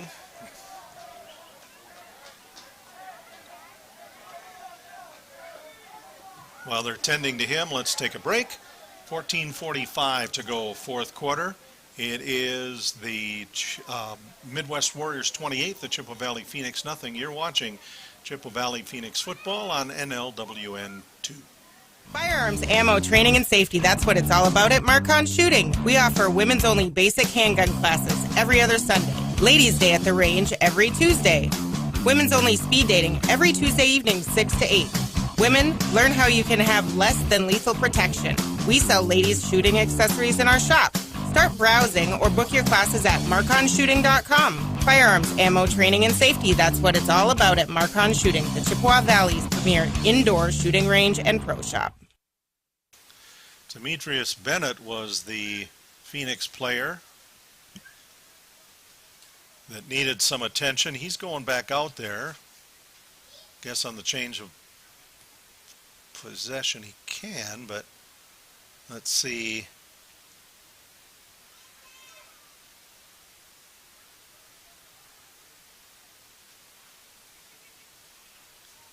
So we'll have a 2-point conversion attempt here, 28-0. the Midwest Warriors out in front of the Chippewa Valley Phoenix.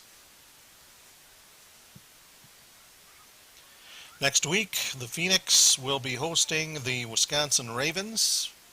Right back here at the Roost, 2 o'clock will be kickoff time. Coverage starts at 1:30 with Phoenix rising.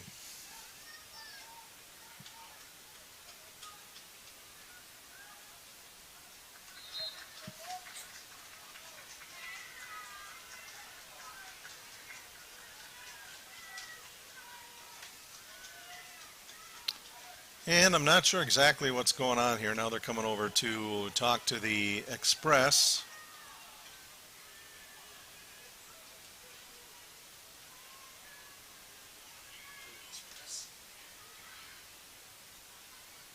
Well, it looks like there's a player from the Warriors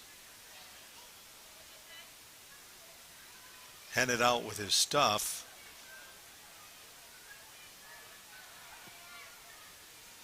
It's probably King. Rain's coming down further. 2-point conversion attempt. Ball floated into the corner of the end zone, and that is going to be declared incomplete. So 14:40 remaining, fourth quarter. It's the Warriors, the Midwest Warriors of Madison 28, the Chippewa Valley Phoenix nothing. You're watching Chippewa Valley Phoenix football on NLWN 2.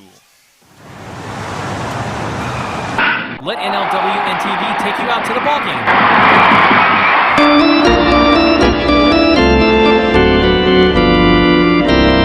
Our next game will be on Sunday, June 16th, as the Cavaliers take on the New Richmond Millers on Roadside Ice Cream and Diner, along with Good News Jail Ministry Day from Carson Park. Coverage begins with the In the Dugout show at 12:30 p.m., followed by live play-by-play action. That's Eau Claire Cavalier baseball on NLWN TV on Sunday, June 16th. Rain coming down pretty steady now at Carson Park in Eau Claire. The Roost, 14:40 remaining in the fourth quarter. And for the fifth time today, the Midwest Warriors are going to be kicking off to the Chippewa Valley Phoenix.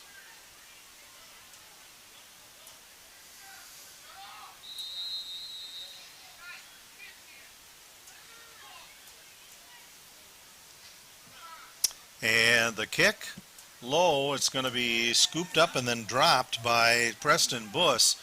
He'll take it at the 10, and he's knocked out of bounds at the 15. So the Phoenix going to start deep in their own territory at about the 15-yard line. Coming up later this year, the Northern Light Webcasting Network will broadcast our 500th event. Be sure to stay tuned for special announcements and special awards for our loyal viewers. That's all coming up later this broadcast season on the Northern Light Webcasting Network.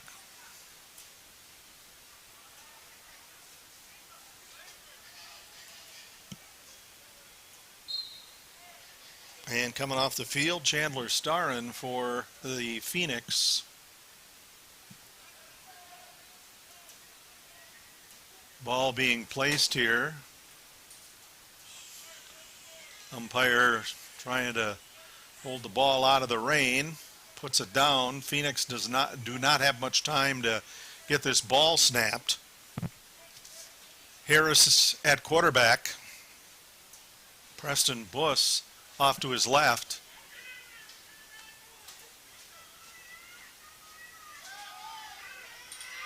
And Buss stopped behind the line of scrimmage as he takes the handoff from Harris.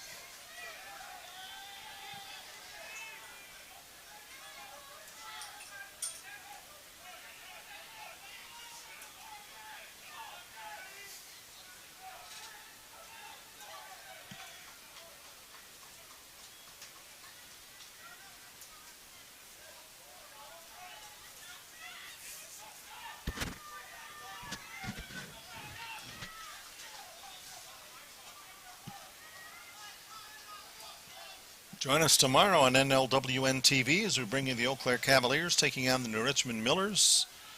From here at Carson Park in Eau Claire, coverage starts at 12:30 with the In the Dugout show, followed by live play-by-play action. First pitch scheduled for 1. And now we have a timeout called by the Phoenix. 13:34 to go, fourth quarter. Midwest Warriors 28, Chippewa Valley Phoenix nothing. You're watching Chippewa Valley Phoenix football on NLWN 2.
Welcome back.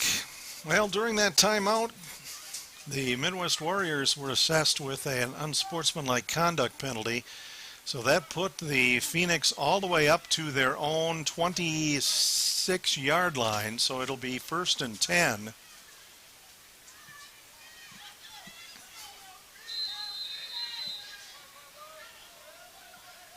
Charles Harris behind the line of scrimmage. Takes the snap, looking to throw, throws one over the middle, and it is caught, intercepted by Joanne Parchman. And we have a whistle blown now.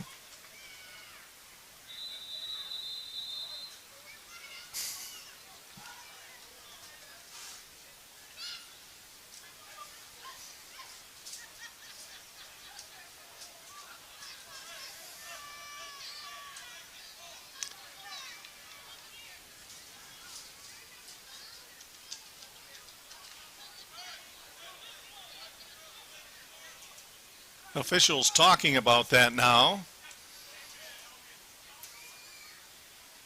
as the Warriors entertaining themselves out there.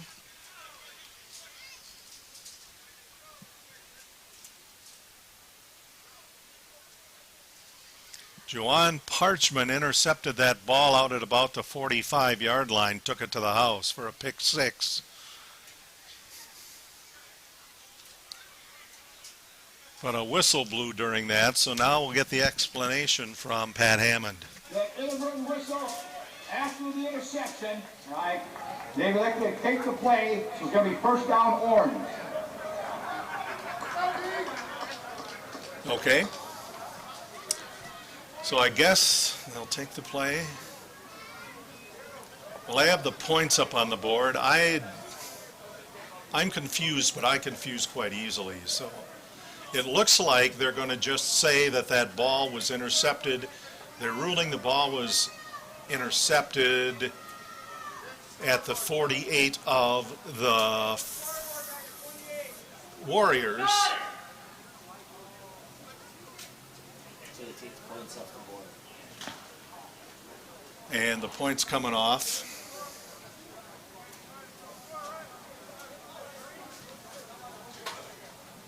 So no touchdown there, but the Warriors get the ball back, 48 yards, or at the 48, their own.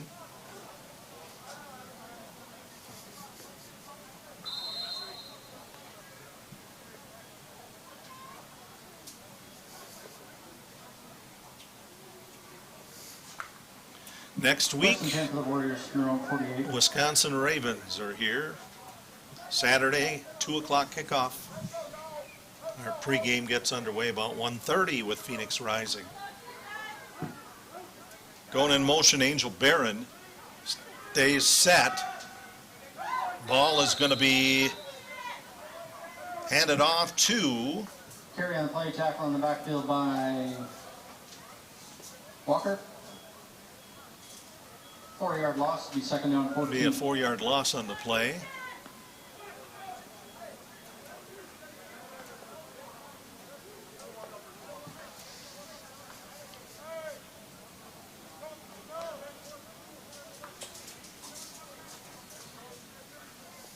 12:22 to go here in quarter number 4. 28-0. Warriors leading the Phoenix.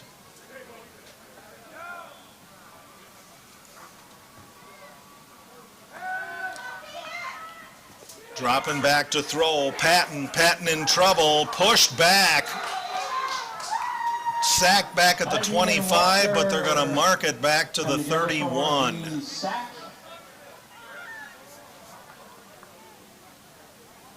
The third down and 37. Third and 37 for the Warriors back at the 31-yard line. 11 and a half minutes to go in the fourth. Phoenix being shut out 28-0 by the Midwest Warriors.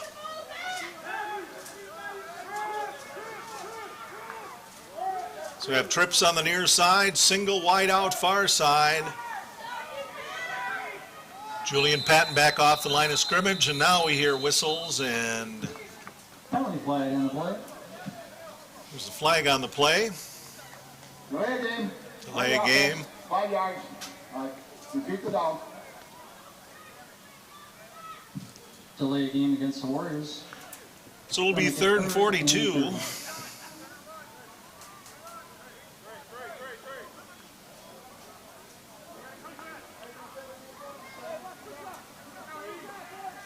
Well, it didn't look like they moved the ball.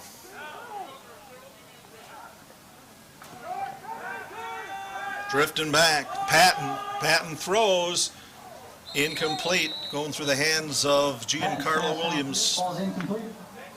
Bring up 4th down and 30. On the coverage for the Phoenix, number 11.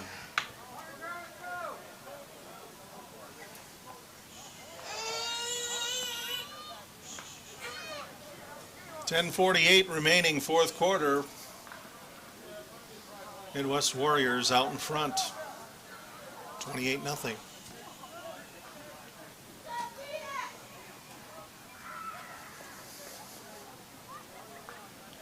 Fourth and very long, and the Warriors are going to punt it away. Kind of got rushed there. Carrington Johnson still with a decent punt's going to take a Warriors bounce all the way back to the 28 or 27-yard line of the Phoenix. So that's where Chippewa Valley will start 1st and 10. 10:32 remaining, fourth quarter.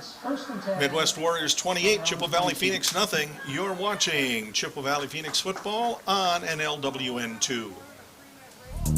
Soar like the Phoenix. Whether it's t-shirts, sweatshirts, headgear, accessories, or much more, you can find it at the Phoenix team store.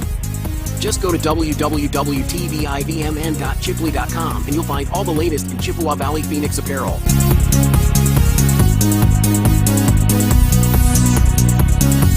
Show how you're ready to soar with the Phoenix at the Phoenix team store.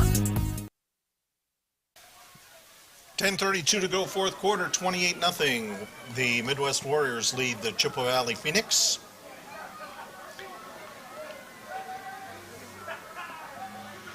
As the Phoenix come up to the line of scrimmage,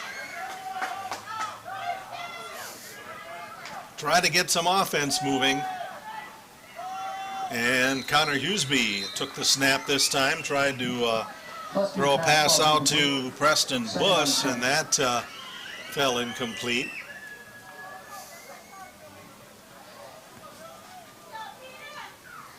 So the Phoenix have tried a variety of signal callers here this afternoon to try to get something going.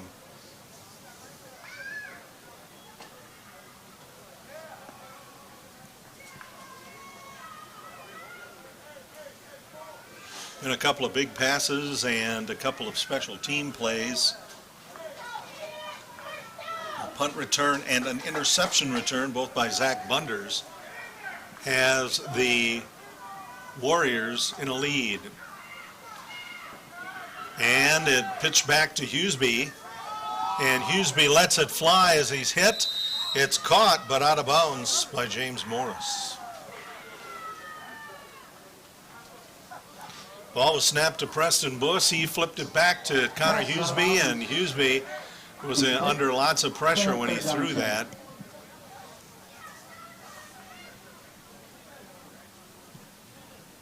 .10:25 to go, fourth quarter.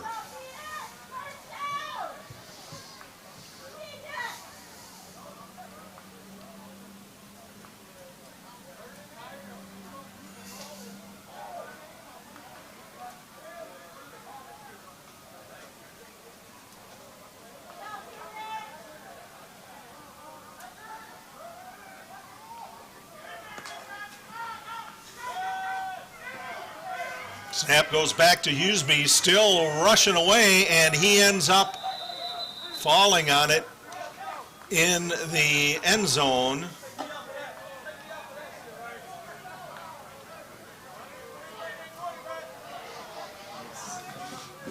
And I don't see a signal yet. They're going to put it just shy of the goal line. Bring up fourth down. So it's going to be 4th and 37 for the Phoenix.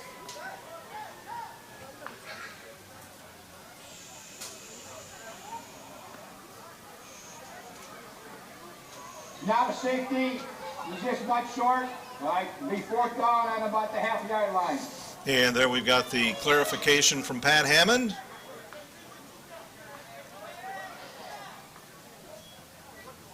And Hughesby takes the snap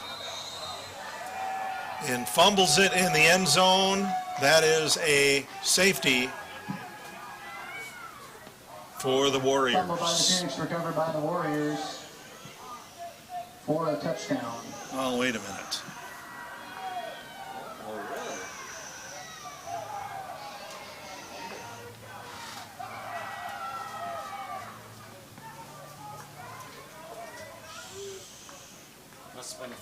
Yep.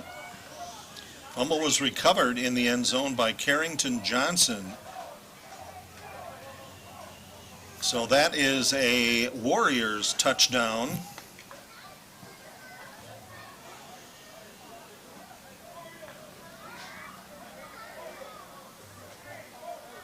And we'll have another two-point conversion attempt. 9:24 to go in this afternoon's ball game.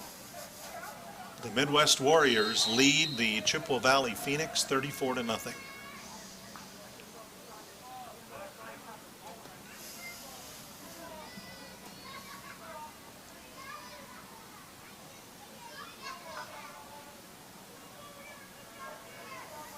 Warriors break the huddle.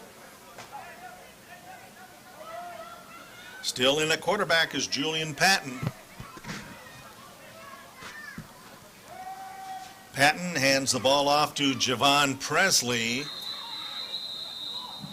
Two-point conversion attempt is short. And Presley doesn't make it in. So with the 9:20 remaining or 9:24 remaining in the game, it's the Chippewa Valley Phoenix 0 and the Midwest Warriors 34. You're watching Chippewa Valley Phoenix football on NLWN 2. The Phoenix are rising.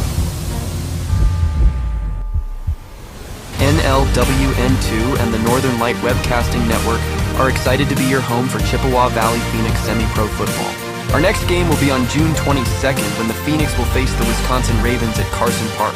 Follow the Phoenix as they battle their way through the Northern Lights Football League on the Northern Light Webcasting Network audio service and NLWN2. That's exciting Chippewa Valley Phoenix football on June 22nd.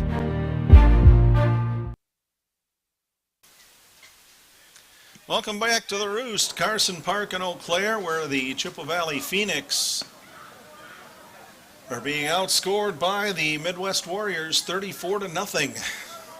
9:20 left in the fourth quarter.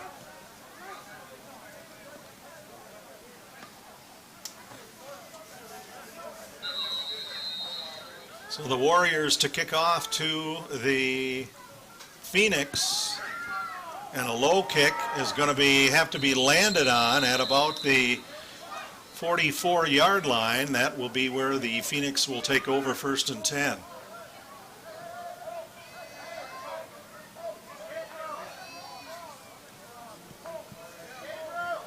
Join us tomorrow on NLWN TV as we bring you the Eau Claire Cavaliers hosting the New Richmond Millers here at Carson Park in Eau Claire. Coverage begins at 12:30 with the In the Dugout show, followed by live play-by-play action. First pitch scheduled for 1 p.m. That's tomorrow afternoon on NLWN TV, Eau Claire Cavaliers baseball.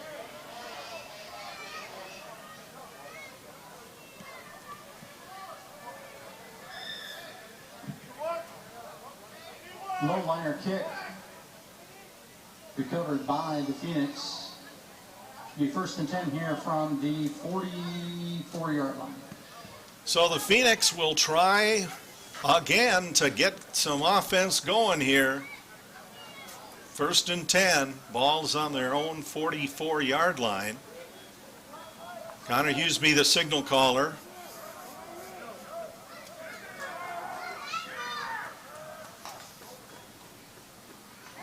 And Hughesby hands it off to Preston Buss. He'll dive forward. Buss on the carry for the Phoenix. And end up with no gain. 2nd down and 10. 2nd and 10. Approaching 9 minutes left to go in the 4th quarter. Next week, the Phoenix will be hosting the Wisconsin Ravens. Kickoff time scheduled for 2, as it was today. Phoenix Rising starts the coverage at 1:30. That's next Saturday. The Phoenix hosting the Wisconsin Ravens. You can see it here on NLWN2.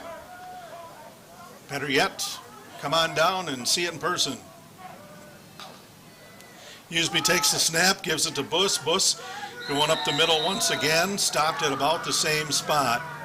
He's tackled on the play by Gregory Lee. 3rd and 10.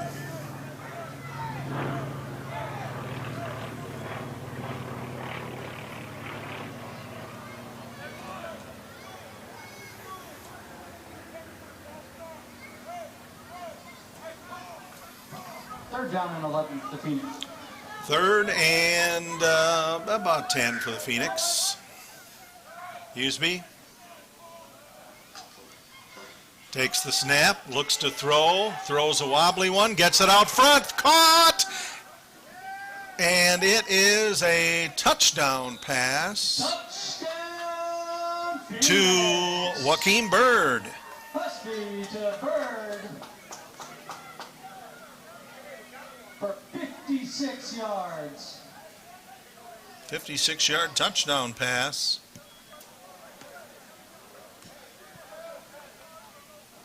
And the Phoenix are on the board.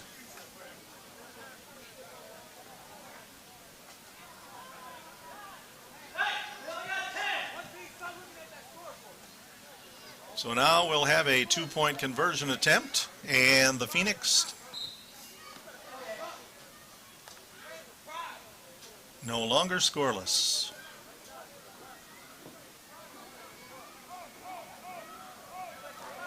Hughesby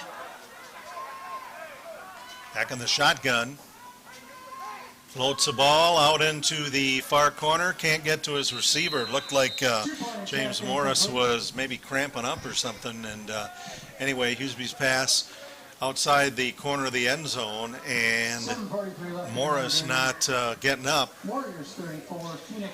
The point after attempt fails, and with 7:43 to go here in the 4th quarter, the score, the Midwest Warriors 34, the Chippewa Valley Phoenix 6.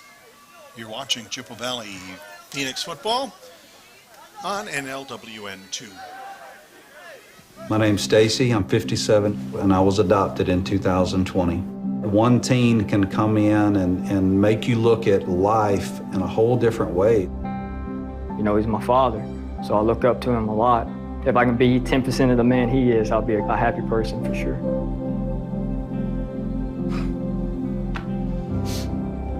Learn about adopting a teen from foster care.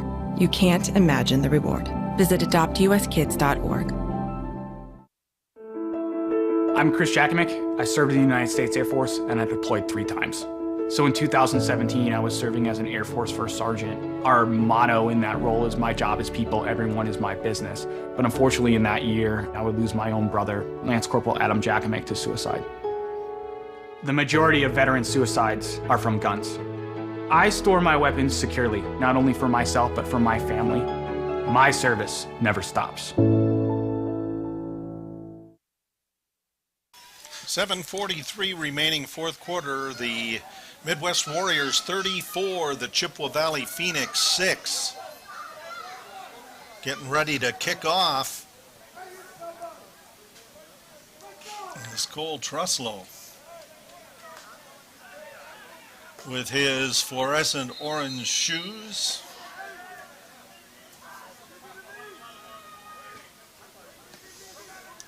Nice kick taken at the 30-yard line. Bringing it up the field is Zachary Bunders. Bunders still running along the far sidelines, and he got pushed out at about the 42-yard line. And Bunders has been dangerous today. He's returned a punt and an interception for a score. Warriors 1st and 10.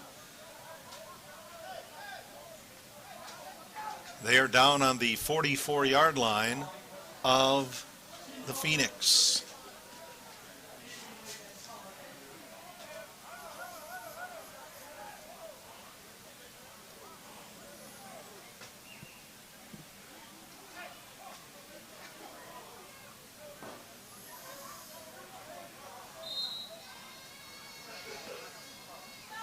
Phoenix defense stepping up. Huddle breaks for the Warriors.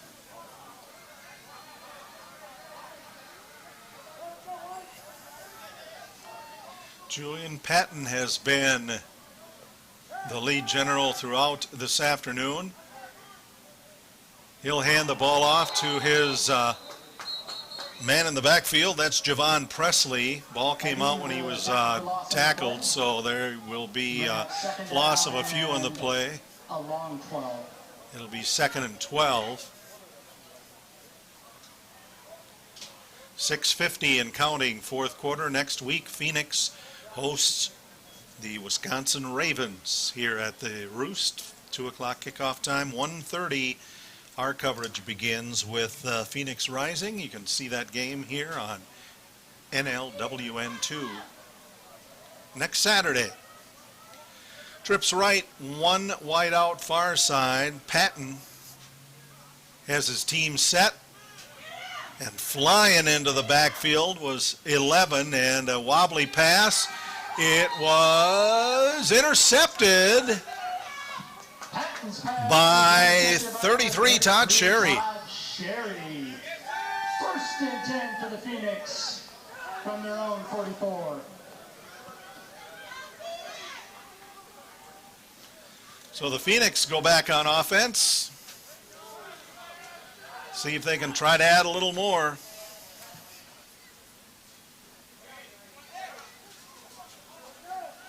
Looks like Connor Hoosby, the Menominee native, is going to be out there. Calling the signals again. Ball resting on the 43-yard line of the Phoenix. 6:14 to go, fourth quarter.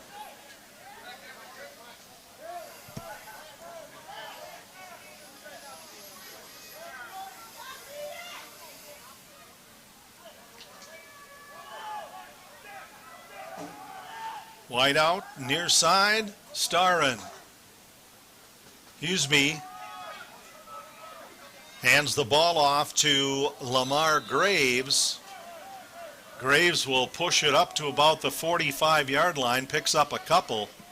It'll be 2nd and 8. Graves on the carry for the Phoenix. Coming up later this year, the Northern Light Webcasting Network will broadcast our 500th event. Be sure to stay tuned for special announcements and special awards for our loyal viewers.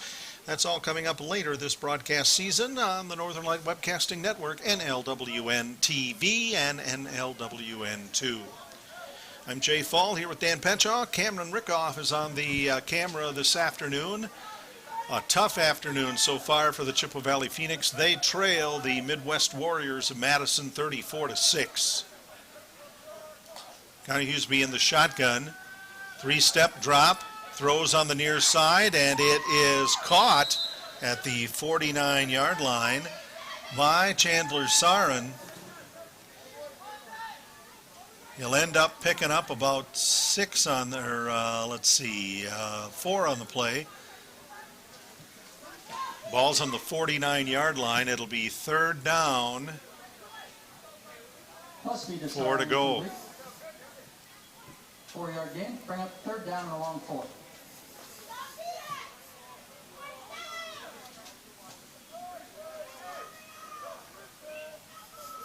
Single wideouts this time for the Phoenix. Close to midfield. Connor Hughesby looks around, takes the snap. Fires a pass again to Zarin, and it slips through his hands at the 40-yard line. Incomplete. It'll be 4th and 4.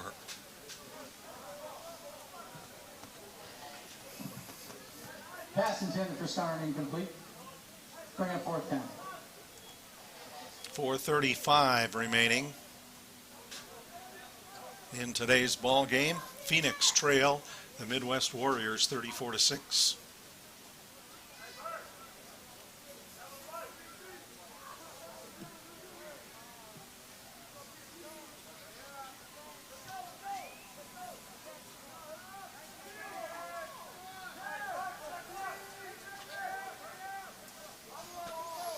Split wide on the far side, Joaquin Bird.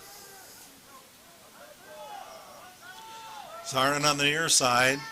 Hughesby gets a good snap. Short screen pass out to Lamar Graves. Graves gets it out on the right side, and if he gets a good spot, that should be enough for a 1st down for the Phoenix. 1st down. Yep, they're going to spot the ball on the 46-yard line. That is enough for a 1st down. Clock rolling, 4:10 to go, 4th quarter. It's 34-6. Phoenix trailing the Midwest Warriors.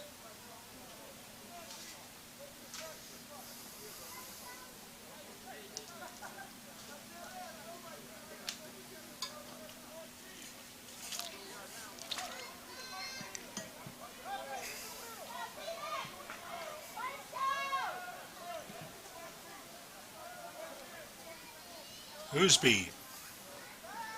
Good snap. They're managing to keep defenders off him for a while. He's going to have to take it himself. Slips by one tackler, and he's pushed out of bounds at about the 37-yard line. He's going to be just shy of the 1st down.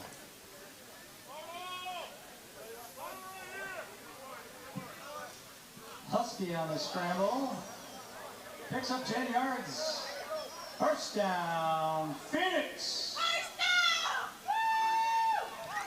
And that's going to be enough for a 1st down to the 36. 3:22 and counting, 4th quarter.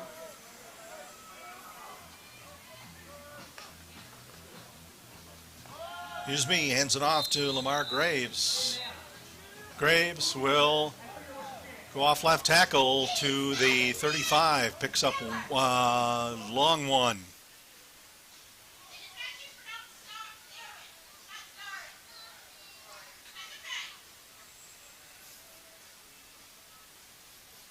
.250 left to go.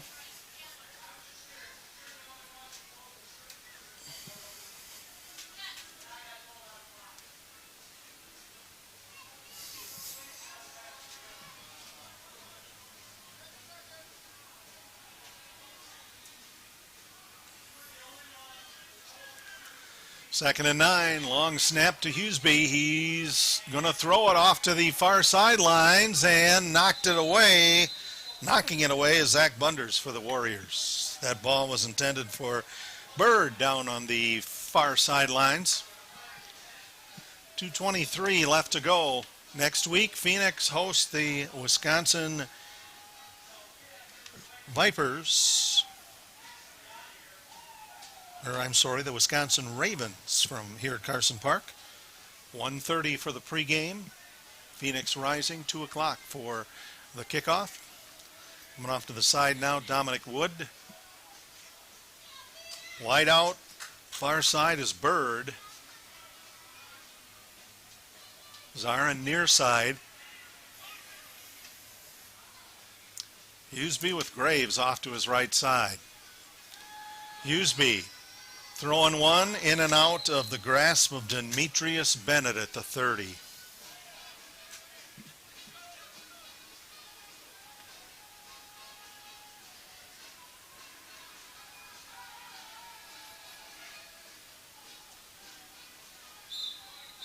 And the Phoenix would like a timeout. 2:16 to go, fourth quarter. Midwest Warriors 34, Chippewa Valley Phoenix 6. You're watching Chippewa Valley Phoenix Football on NLWN 2. Let NLWN TV take you out to the ballgame.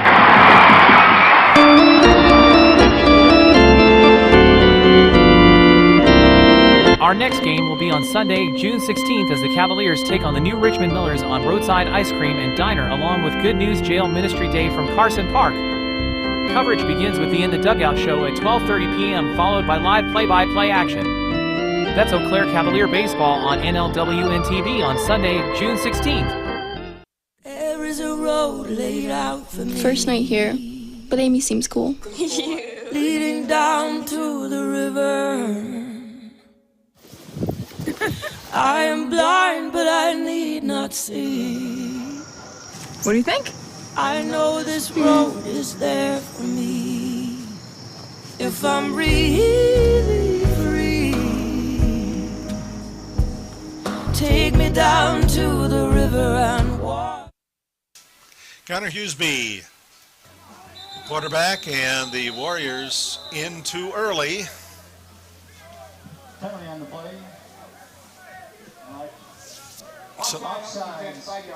So a 4th and 9 turns into a 4th and 5. Bring up 4th and 4.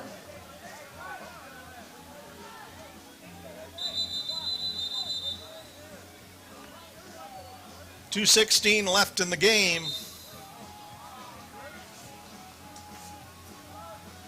And the Express take another timeout. 2:16 to go, fourth quarter. Midwest Warriors 34, Chippewa Valley Phoenix 6. You're watching Chippewa Valley Phoenix Football on NLWN 2. The Phoenix are rising. NLWN2 and the Northern Light Webcasting Network are excited to be your home for Chippewa Valley Phoenix Semi-Pro Football. Our next game will be on June 22nd when the Phoenix will face the Wisconsin Ravens at Carson Park. Follow the Phoenix as they battle their way through the Northern Lights Football League on the Northern Light Webcasting Network audio service and NLWN2. That's exciting Chippewa Valley Phoenix football on June 22nd.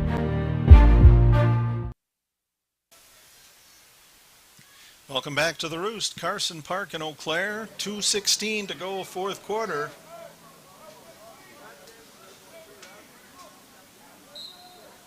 Connor Hughesby calling the signals. Lamar Graves to his right. And we got a lot of finger pointing and another penalty flag.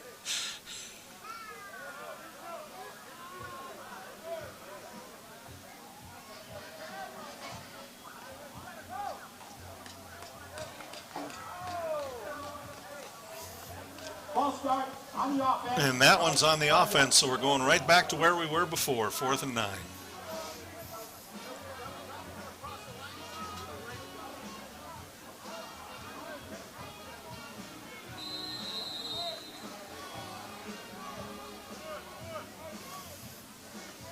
Fourth and 9 for the Phoenix. Ball's on the 25-yard line. Connor Hughesby and Lamar Graves in the backfield again, trips right. Graves is going to move from right to left. Hughesby has a significant rush coming after him. And he's going to head down the sidelines, has enough for the first down. And he still has the ball. He's brought down at the 24-yard line. Husky keeps it himself and scatters down the field for a Phoenix. So that's a Chippewa Valley Phoenix first down. 2-minute warning.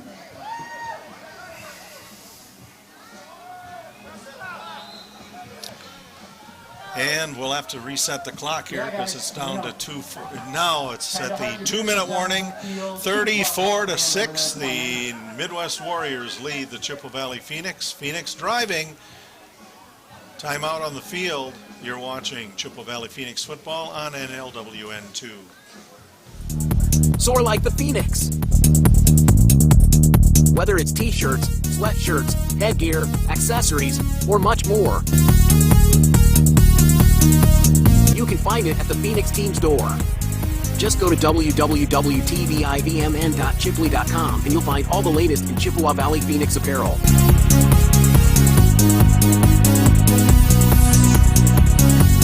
Show how you're ready to soar with the Phoenix at the Phoenix team store.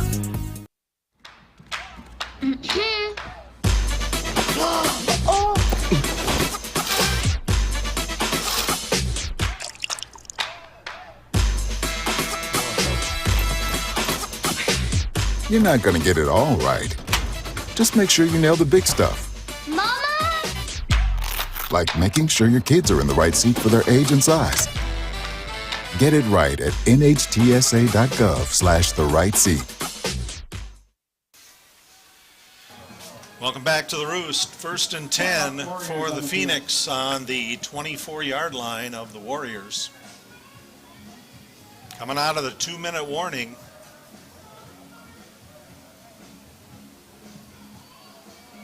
Everybody please give Brad Rexted a round of applause. He is due this week. His baby will be here, and we are very happy for him. So still trying to get things ready down on the field.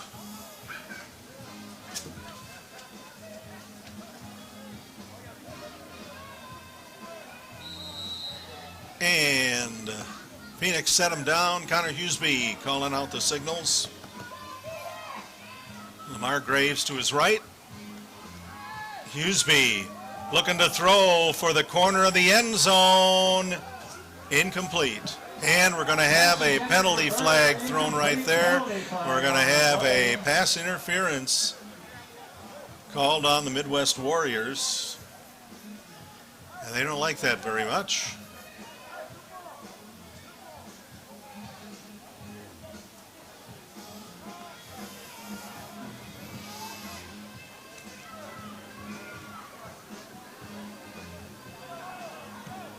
So ball's going down on the 1-yard line.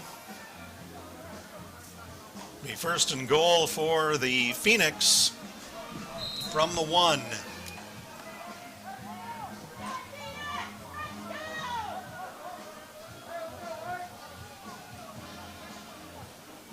Didn't really, just moved it, and we're going to go now. Hughesby takes the snap, bobbles it a bit. He's going to try to run it in himself. He does. Touchdown, Phoenix. Phoenix. Connor Husby on the carry. Extra point attempt coming up. So 2 scores in a row by the Phoenix, and it's 34-12. We have 1:47 left to go in the ball game.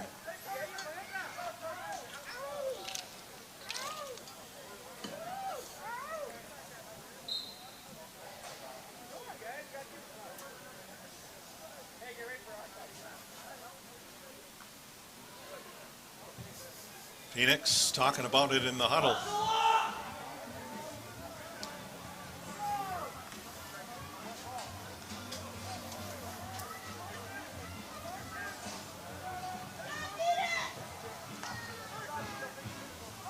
Hughesby looking to throw, and we're going to have another pass interference penalty. 2 flags thrown there. I think there were a couple of players that interfered there as that 2-point conversion attempt for Demetrius Bennett. So the ball's going to go on the 1, and Phoenix will get to try it again. 1:47 to go, 4th quarter. Rain coming down steady again. 34-12. Warriors with the lead.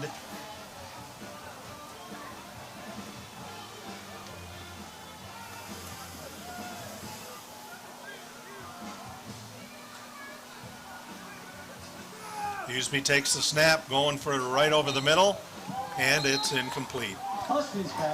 So the Chippewa Valley Phoenix have 12 points. The Midwest Warriors 34, minute 47 to go in the ball game.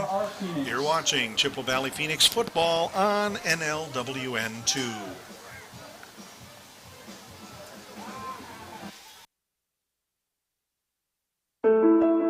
I'm Chris Jakimick. I served in the United States Air Force and I deployed 3 times. So in 2017, I was serving as an Air Force First Sergeant. Our motto in that role is my job is people, everyone is my business. But unfortunately in that year, I would lose my own brother, Lance Corporal Adam Jakimick, to suicide. The majority of veteran suicides are from guns. I store my weapons securely, not only for myself, but for my family. My service never stops.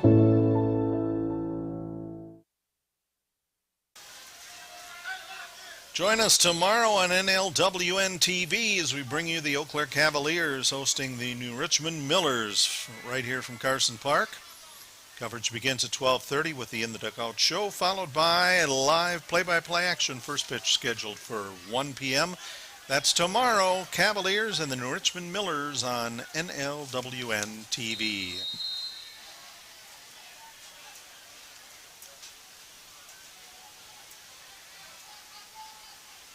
Rain still coming down. Phoenix kicking off. It's Cole Truslow. Rolls a kick out to about the 28-yard line. Bringing it up the field for the Warriors is Khalil King. And King tumbled out of bounds at the 45-yard line.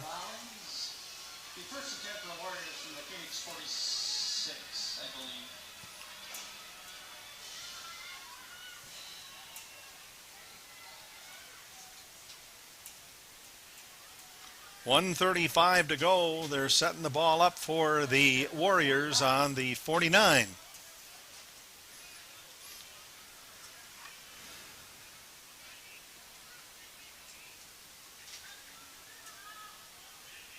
And did they get a dry ball back out there?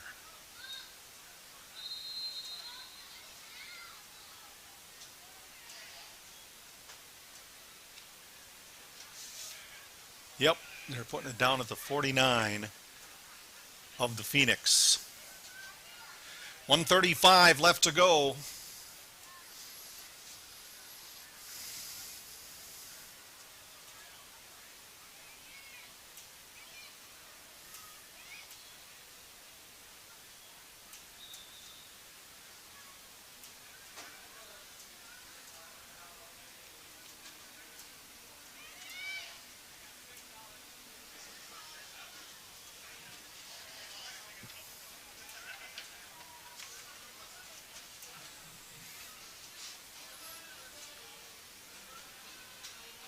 Looks like they snapped it and handed it to the official. The clock is still running.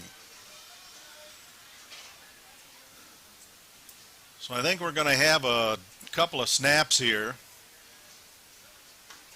And this one will be in the books. Unfortunately, not in favor of the Phoenix. Their record will fall to 5-3, while the Midwest Warriors in Madison will increase to 5-0. 45 seconds left. And they're going to do it again. Snap to quarterback Julian Patton, and he'll flip it right back to the officials.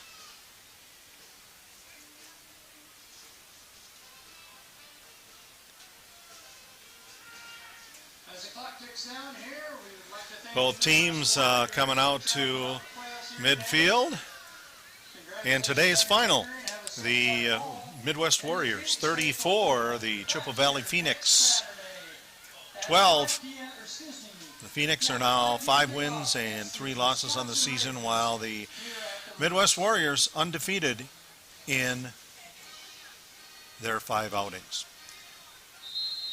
Stay tuned now for our post-game show. That's coming up next. You're watching Chippewa Valley Phoenix Football on NLWN2. You've been tuned to Chippewa Valley Phoenix Football Live on NLWN2 and the Northern Light Webcasting Network. This has been presented for the private entertainment of the tuned-in audience. any broadcast, rebroadcast, or reproduction, in part or in whole, in any form, without the express written consent of the Northern Light Webcasting Network, LLC, and the Chippewa Valley Phoenix, is strictly prohibited. Stay tuned. Coming up next is Phoenix Follow-Up, with a look back at today's game. The Phoenix are rising. NLWN2 and the Northern Light Webcasting Network are excited to be your home for Chippewa Valley Phoenix Semi-Pro Football. Our next game will be on June 22nd when the Phoenix will face the Wisconsin Ravens at Carson Park. Follow the Phoenix as they battle their way through the Northern Lights Football League on the Northern Light Webcasting Network audio service and NLWN2. That's exciting Chippewa Valley Phoenix football on June 22nd. Time now for Phoenix Follow-Up, with a look back at today's Chippewa Valley Phoenix game. And now, back out to the stadium for Phoenix Follow-Up.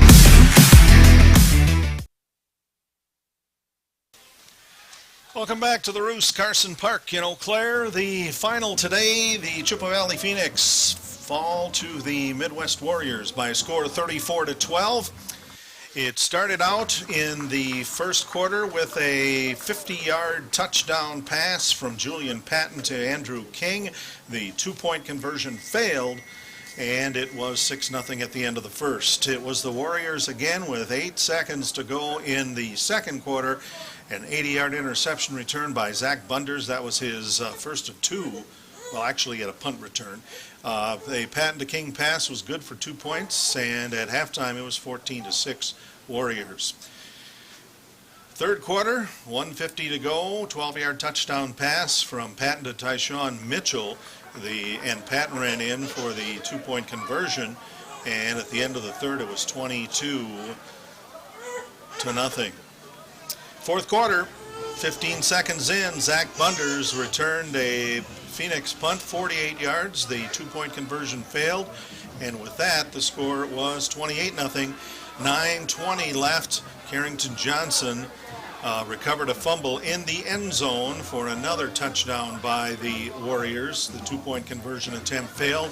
It was 34-0 at that point. The rest of the scoring by the Phoenix. We had a 56-yard pass from Connor Hughesby to Akeem Bird. The 2-point conversion attempt failed, and it was 34-6. And Connor Hughesby took it in from 1 yard out after some penalties. Pass interference penalties got the Phoenix down there, and the 2-point conversion attempt failed, giving us our final 34-12. Midwest Warriors 5-0 on the season. The Chippewa Valley Phoenix 5-3. We'll be back after these messages to take a look at the statistics and wrap it up here from the Roost, Carson Park in Eau Claire. You're watching Chippewa Valley Phoenix football on NLWN 2. The Phoenix are rising. NLWN2 and the Northern Light Webcasting Network are excited to be your home for Chippewa Valley Phoenix Semi-Pro Football. Our next game will be on June 22nd when the Phoenix will face the Wisconsin Ravens at Carson Park. Follow the Phoenix as they battle their way through the Northern Lights Football League on the Northern Light Webcasting Network audio service and NLWN2. That's exciting Chippewa Valley Phoenix football on June 22nd. Welcome back to Carson Park in Eau Claire. Today's Chippewa Valley Phoenix football game brought to you by C&K Construction, Hy-Vee Grocery in Eau Claire, Menominee Eye and Optical, Midwest Environmental Consultants, Mom's Restaurant and Pub in Colfax, Transport Garage in Altoona, the Northern Wisconsin State Fair in Chippewa Falls, Olson Solar Energy, the Phoenix Team Store, Roland Machinery, Sammy's Pizza in Eau Claire, Slayton's Technology, Tokyo Japanese Restaurant, and the United States Army, along with the Visual Identity Vault. Be sure to thank these fine sponsors for bringing you Chippewa Valley Phoenix football. Dan, let's take a quick look at the final stats here. Yeah, here's the scores or game totals. The Warriors ended up with 120 yards total, and the Phoenix ended up with 137. So, yeah, they had better offense, but the Warriors just had a better defense tonight. You know, the Phoenix threw lot of incomplete passes, some interceptions, and the Warriors defense just held on. So next week, the Phoenix host the Wisconsin Ravens right back here at Carson Park. 2 o'clock is the kickoff time, and you can see that right here on NLWN2, starting with the with Phoenix Rising at 1:30. We're going to just take a look around here and see if we get one of the coaches coming up, but it's kind of unlikely. So I think we'll call it an afternoon and wish fathers a happy Father's Day, and we hope that you'll come back and be with us next week when the Phoenix continue here, and the Eau Claire Cavaliers tomorrow with New Richmond over on NLWN TV. For Dan Petshaw and our cameraman, Cameron Rickoff, I'm Jay Fall. Thanks a lot for joining us. Good night and have a great weekend. Let NLWN TV take you out to the ballgame.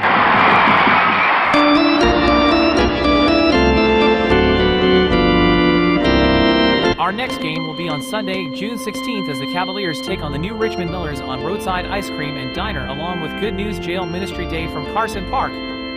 Coverage begins with the In the Dugout show at 12:30 p.m., followed by live play-by-play action. That's Eau Claire Cavalier baseball on NLWN TV on Sunday, June 16th. You've been tuned to Phoenix Follow-Up with a look back at today's Chippewa Valley Phoenix game. This has been a presentation of the Northern Light Webcasting Network and NLWN2.